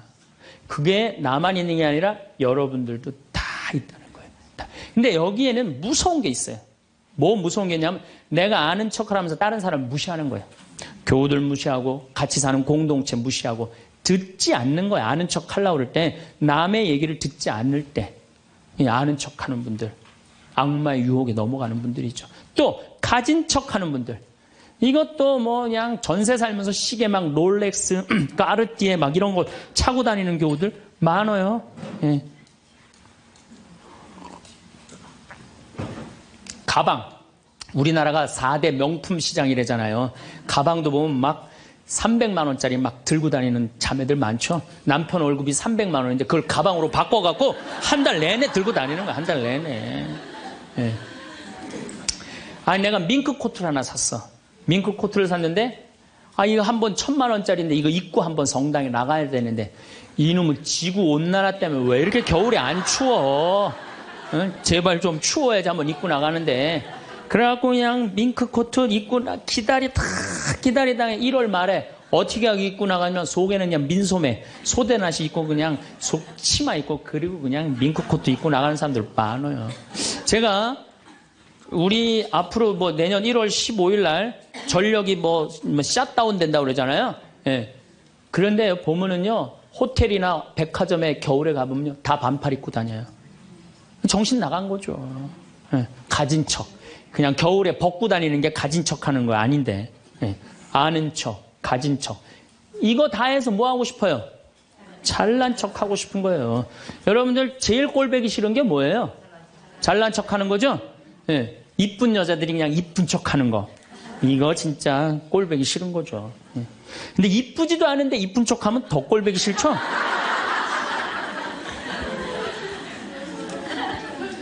저도 이 잘난 척 하는데 만만치 않아요. 저도 만만치 않아요. 제가 수영을 참 좋아해요. 수영을 참 좋아해갖고 제가 수영장 25m 풀 40바퀴 한 번도 안 쉬고 한 번에 돌아요. 이 정도면 이렇게 감탄해주면 내가 기분이 너무 좋아요. 잘난 척하는데 동참해주는 거 아니야. 네. 그리고 나는 점심 먹고 바다에 들어가면 저녁 먹을 때까지 바다에서 안 나와요. 그리고 저는 스킨스쿠버를 해요. 다이빙을 해갖고 아주 다이빙을 좋아해요. 그래갖고 뭐 동해바다, 제주도, 뭐 문섬, 새끼섬, 서귀포 앞바다에 있는 거, 포항에 또 뭐 다이빙, 얼마나 다이빙을 좋아하는지 몰라요. 그리고 내가 또 우리 신부들하고 한번 그 동해바다에 놀러를 갔는데 늦 여름이에요. 이제 속초에 이제 갔는데 사람들도 별로 많지도 않았어. 근데 막 한 젊은 애가 한 100kg가 되는 애가 튜브를 하고 막 자꾸 바닷속으로 들어가더라고. 여자친구가 빨리 나오라고. 근데 얘는 뭐 와라 막 그러는데 설악산에서 바람이 불어갖고 튜브가 뒤집어진 거야. 그리고 얘가 난 수영할 줄 알았는데 쑥 들어가더라고요. 그 나오디 막 살려달라고 그러더라고.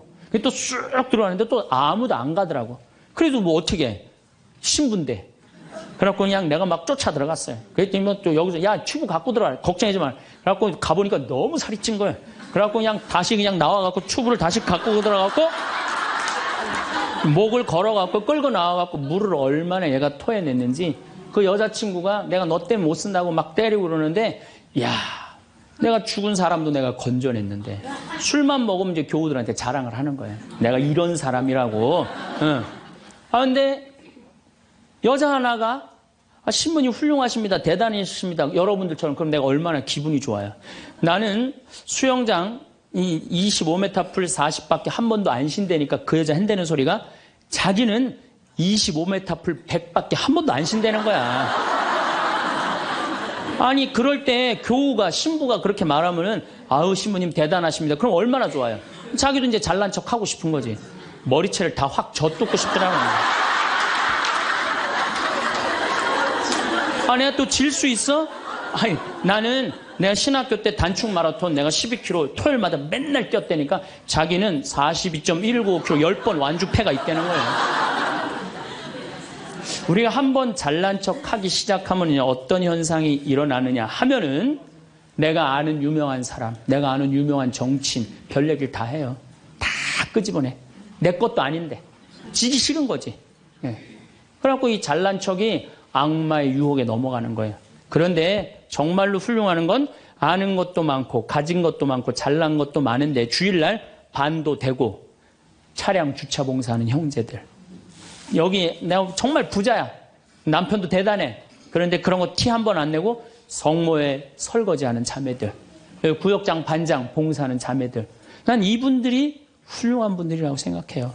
예수님은 나는 섬김을 받으러 온 것이 아니라 섬기러 왔다고 그러죠. 근데 우리는 이상하게 이 잘난 걸 하면서 정말로 창피를 많이 당해요. 어떤 대령이 대령 진급을 한 거야. 3개, 밥풀떼기 3개, 무궁화 3개를 딱 하고 너무 기분이 좋은 거야. 누구한테 자랑을 하고 싶은 거야. 중령에서 대령으로. 근데 딱 이제 하는데 딱 이병이 딱 들어오니 딱 인사를 하니까 자랑을 하고 싶은 이병한테 뭐 자랑할 게 뭐 있어요. 그래갖고 전화를 딱 잡아갖고 잠깐만 기다리라고 내가 좀 중요한 전화가 있다고. 장군님, 무슨 김장군님하고 뭐 같이 우리 셋이 장군님 2분하고 식사할까요? 그리고 기분 좋게 딱 전화를 끊었어. 그래갖고 대령이 물어봤어. 자네 무슨 일 때문에 왔는가? 전화선 연결하려고 왔는데요. 그러면 여러분들 우리가 그럴 때가 많아요. 사실은 예, 정말 어처구니 없는 잘난 척을 해서 빠지는 늪이죠. 늪. 우리는 그런 늪에 빠지면 안 되지 않는가. 그랬더니 예수님이 한 분이신 하느님만을 경배하여. 정말 어쩜 말씀마다 이렇게 맞는 말씀만 하세요. 사람이 빵만으로 사는 것이 아니라 뭘로 산다고요? 하느님의 말씀으로 사느니라. 여러분들 이 말씀이라는 게요. 내가 이제 지금 60대신 분들 지금부터 공부를 하면은요. 그 깨달음의 깊이는 말할 수 없이 깊대요. 지금부터 막 진리를 탐구하고 막 깨달음의 그런 세상 속으로 나가고 기도 열심히 하면은요.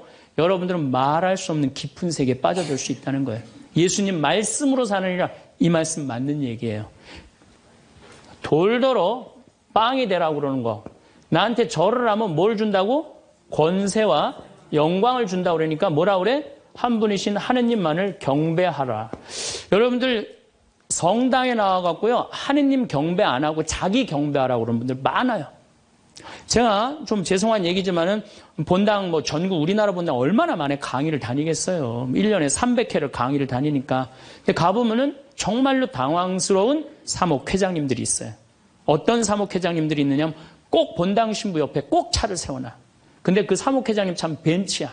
근데 본당 신부 참 보면 무슨 아반떼 이런 거 시골 같은 데 가보면은 나는 정말로 좀 그렇더라고요. 아니 벤츠를 좀 총회장이면은 벤츠를 세워줄 때면 신부님은 그랜저 사주고 벤츠를 세워줄 거 아니야. 나 총회장이고 벤츠 있다 이거야. 근데 더 기가 막힌 거는 어떤 경우냐면 그 사목회장님 이런 말하는 분들 많이 있어요. 내가 이 성당 졌다고. 이런 분들 많아요. 근데 이게 완전히 아무것도 안 보이는 거지. 예, 자기가 누군지 모르는 거죠. 이런 유혹에 빠지는 분들 참 많아요. 성당에 여러분들 뭐하러 나오는 거야? 하느님 경배하려고 나오는 거예요. 하느님 섬기려고 나오는 거지 나 잘난 척 하려고 나 아는 척 하려고 성당 나오는 거 아니라는 거죠.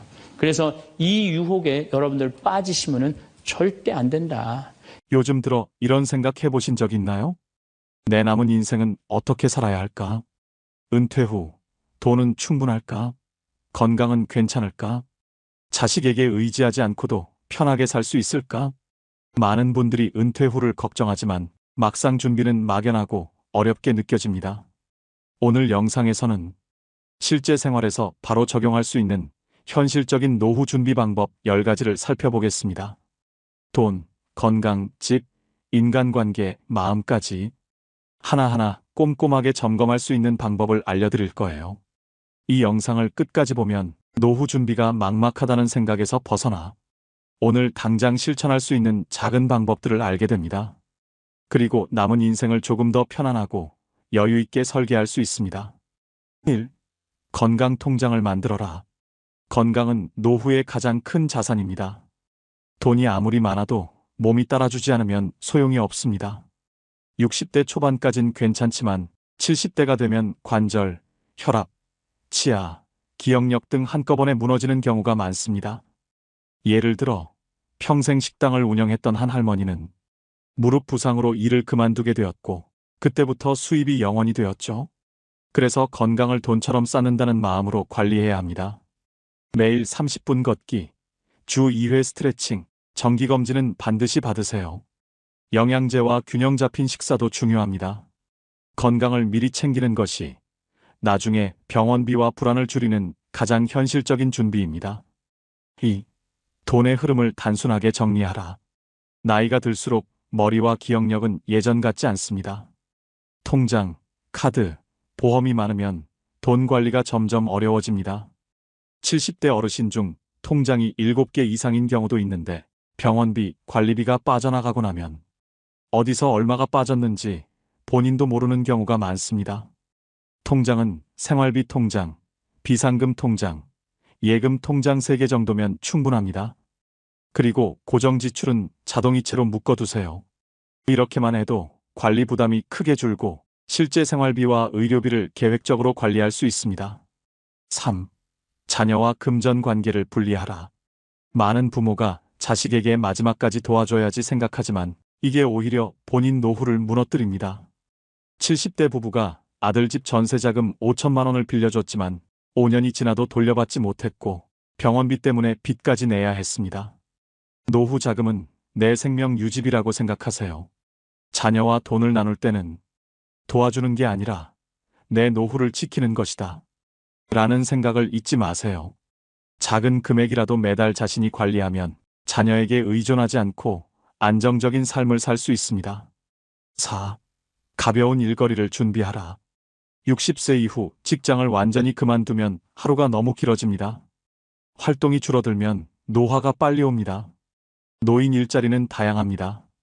학교 급식 도우미, 마을 청소, 공원 안내, 온라인 자막 검수, 택배 분류 보조 등 68세 남성은 퇴직 후 아파트 관리소에서 분리수거를 돕습니다. 돈은 많지 않지만 매일 나갈 곳이 있다는 게 행복하다고 하셨어요. 작은 노동이라도 규칙적으로 하면 하루가 의미 있게 채워지고 건강에도 좋습니다. 5. 주거 형태를 점검하라. 노후에는 내 집보다 살기 편한 집이 중요합니다. 엘리베이터 없는 3층은 10년 후 큰 부담이 됩니다. 서울 70대 여성은 40년 살던 단독주택을 정리하고 역세권 오피스텔로 이사했습니다. 병원, 마트, 여기 가까워 훨씬 편하다고 했습니다. 집은 크기보다 동선과 관리 편리성이 중요합니다. 혼자 살아도 안전하고 관리비 부담이 적은 집을 선택하세요. 6. 친구보다 이웃과 관계를 유지하라. 노년이 되면 친구가 하나둘 떠나지만 옆집 사람, 단골 가게 사장님이 더 자주 보게 됩니다. 이웃과의 관계는 생활의 안전망입니다. 갑자기 쓰러졌을 때 문을 두드려줄 사람이 있는가, 그게 중요합니다. 매일 아침 다녀오세요. 인사할 수 있는 관계가 진짜 노후의 안정입니다. 7. 디지털 감각을 익혀라. 병원 예약, 정부 지원금, 연금 신청 모두 스마트폰으로 진행됩니다. 75세 한 할아버지는 스마트폰을 몰라 택시도 못 부르고 은행 업무도 못해서 매번 아들에게 부탁했습니다. 그런데 아들이 바쁘다 보니 외출도 줄어들었죠. 디지털을 배우면 자립이 가능합니다. 스마트폰 교실이나 시니어 센터 교육을 활용하세요. 은행, 연금, 병원 업무를 스스로 할 수 있으면 생활이 훨씬 편안해집니다. 8. 혼자 해도 즐거운 취미를 가져라. 노년의 외로움은 함께할 사람이 없어서가 아니라 혼자 있을 때 뭘 해야 할지 몰라서 생깁니다. 그림, 글쓰기, 뜨개질, 사진, 텃밭 가꾸기 등 혼자서 즐길 수 있는 취미를 찾으세요. 취미는 단순한 여가가 아니라 삶의 의욕을 지켜주는 약입니다. 작은 성취가 쌓이면 자존감이 올라갑니다. 9.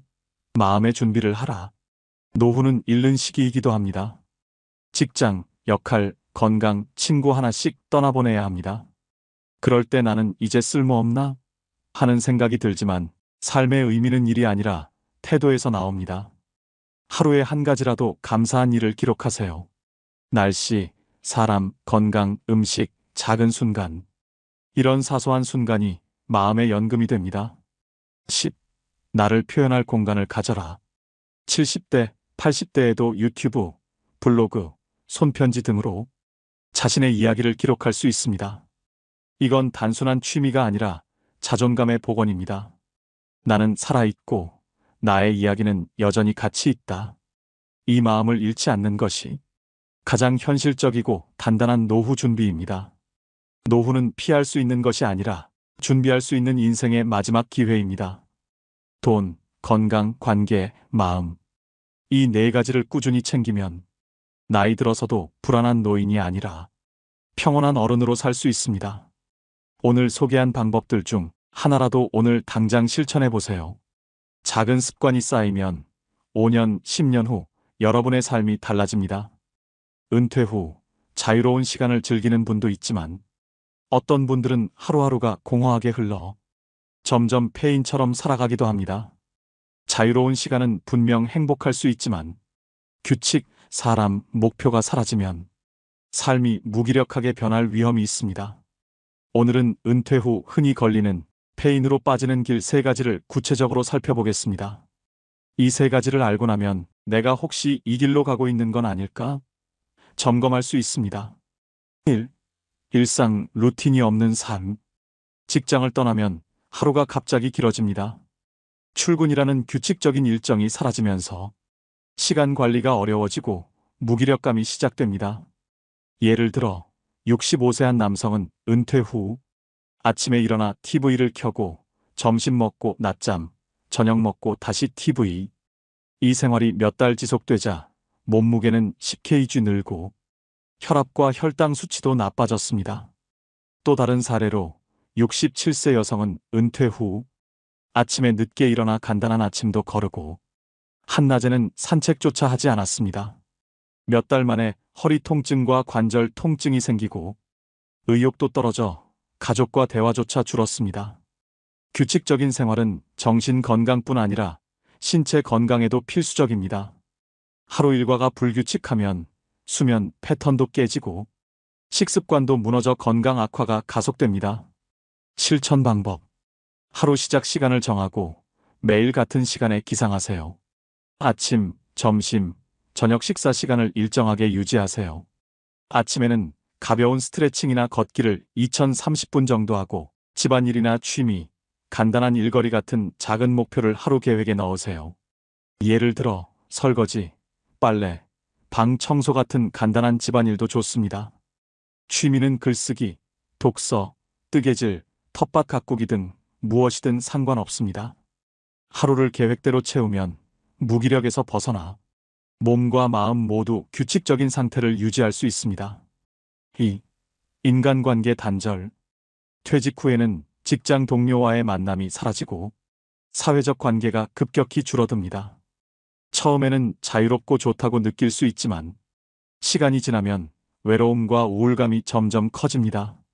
예를 들어 70세 여성은 은퇴 후 외출을 거의 하지 않고 하루 종일 TV만 보았습니다. 몇 달 만에 친구와 연락도 끊기고 정기검진에도 가기 힘들어져 건강도 악화되었습니다.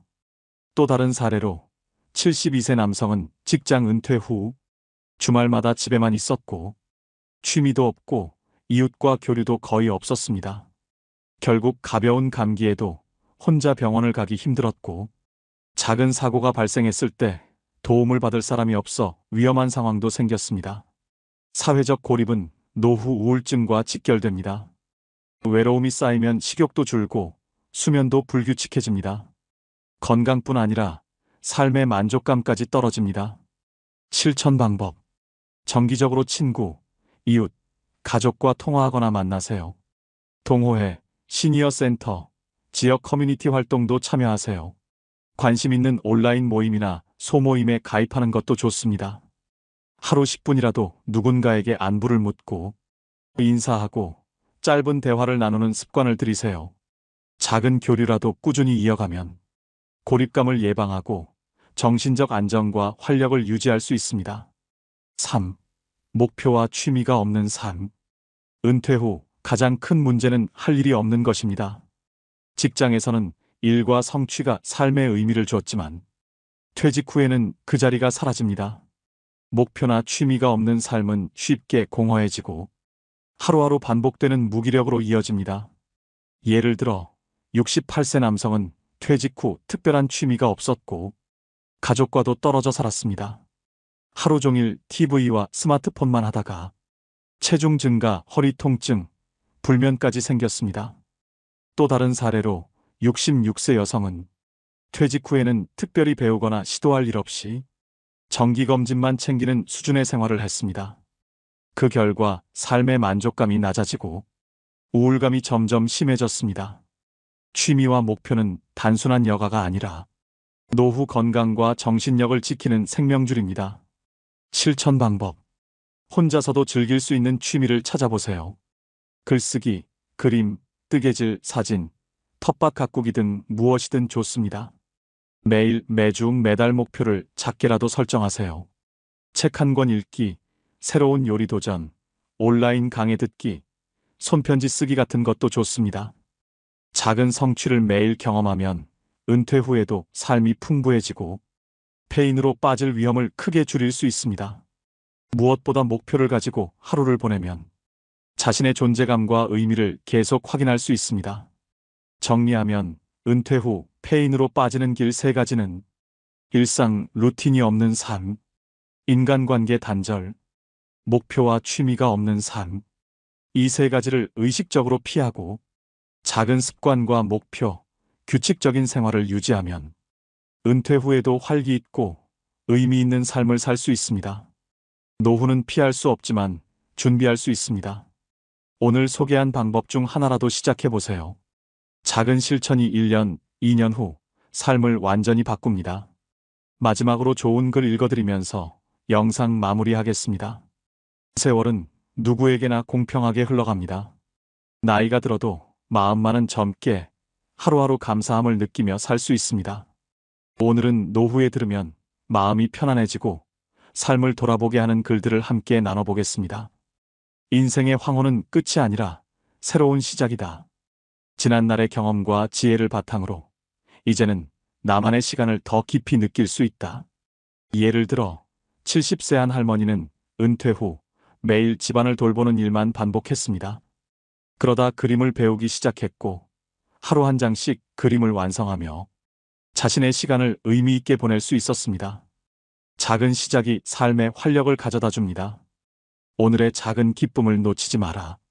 햇살, 바람, 따뜻한 차 한 잔, 그리고 마음속 평화. 이런 작은 순간들이 쌓여 삶의 만족이 된다. 집 앞 공원을 산책하며 새소리를 듣거나 따뜻한 차 한 잔을 음미하는 것처럼 매일 10분이라도 나를 위한 시간을 만들어 보세요. 작은 행복을 의식적으로 느끼는 습관이 마음의 여유와 평화를 만들어줍니다.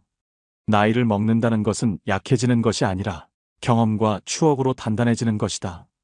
지난날의 후회와 아픔도 지금의 나를 만드는 소중한 자산이다. 한 68세 남성은 젊었을 때 실패와 후회를 많이 했지만 은퇴 후 회고록을 쓰면서 그 경험들이 지금 자신을 지탱하는 힘임을 깨달았습니다. 나이를 탓하지 말고 내 삶의 경험을 돌아보는 시간을 가져보세요.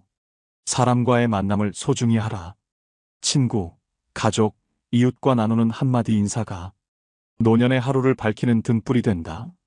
누군가를 배려하고 작은 선행을 실천하는 마음이 노후를 더욱 풍요롭게 한다. 실천 방법은 간단합니다.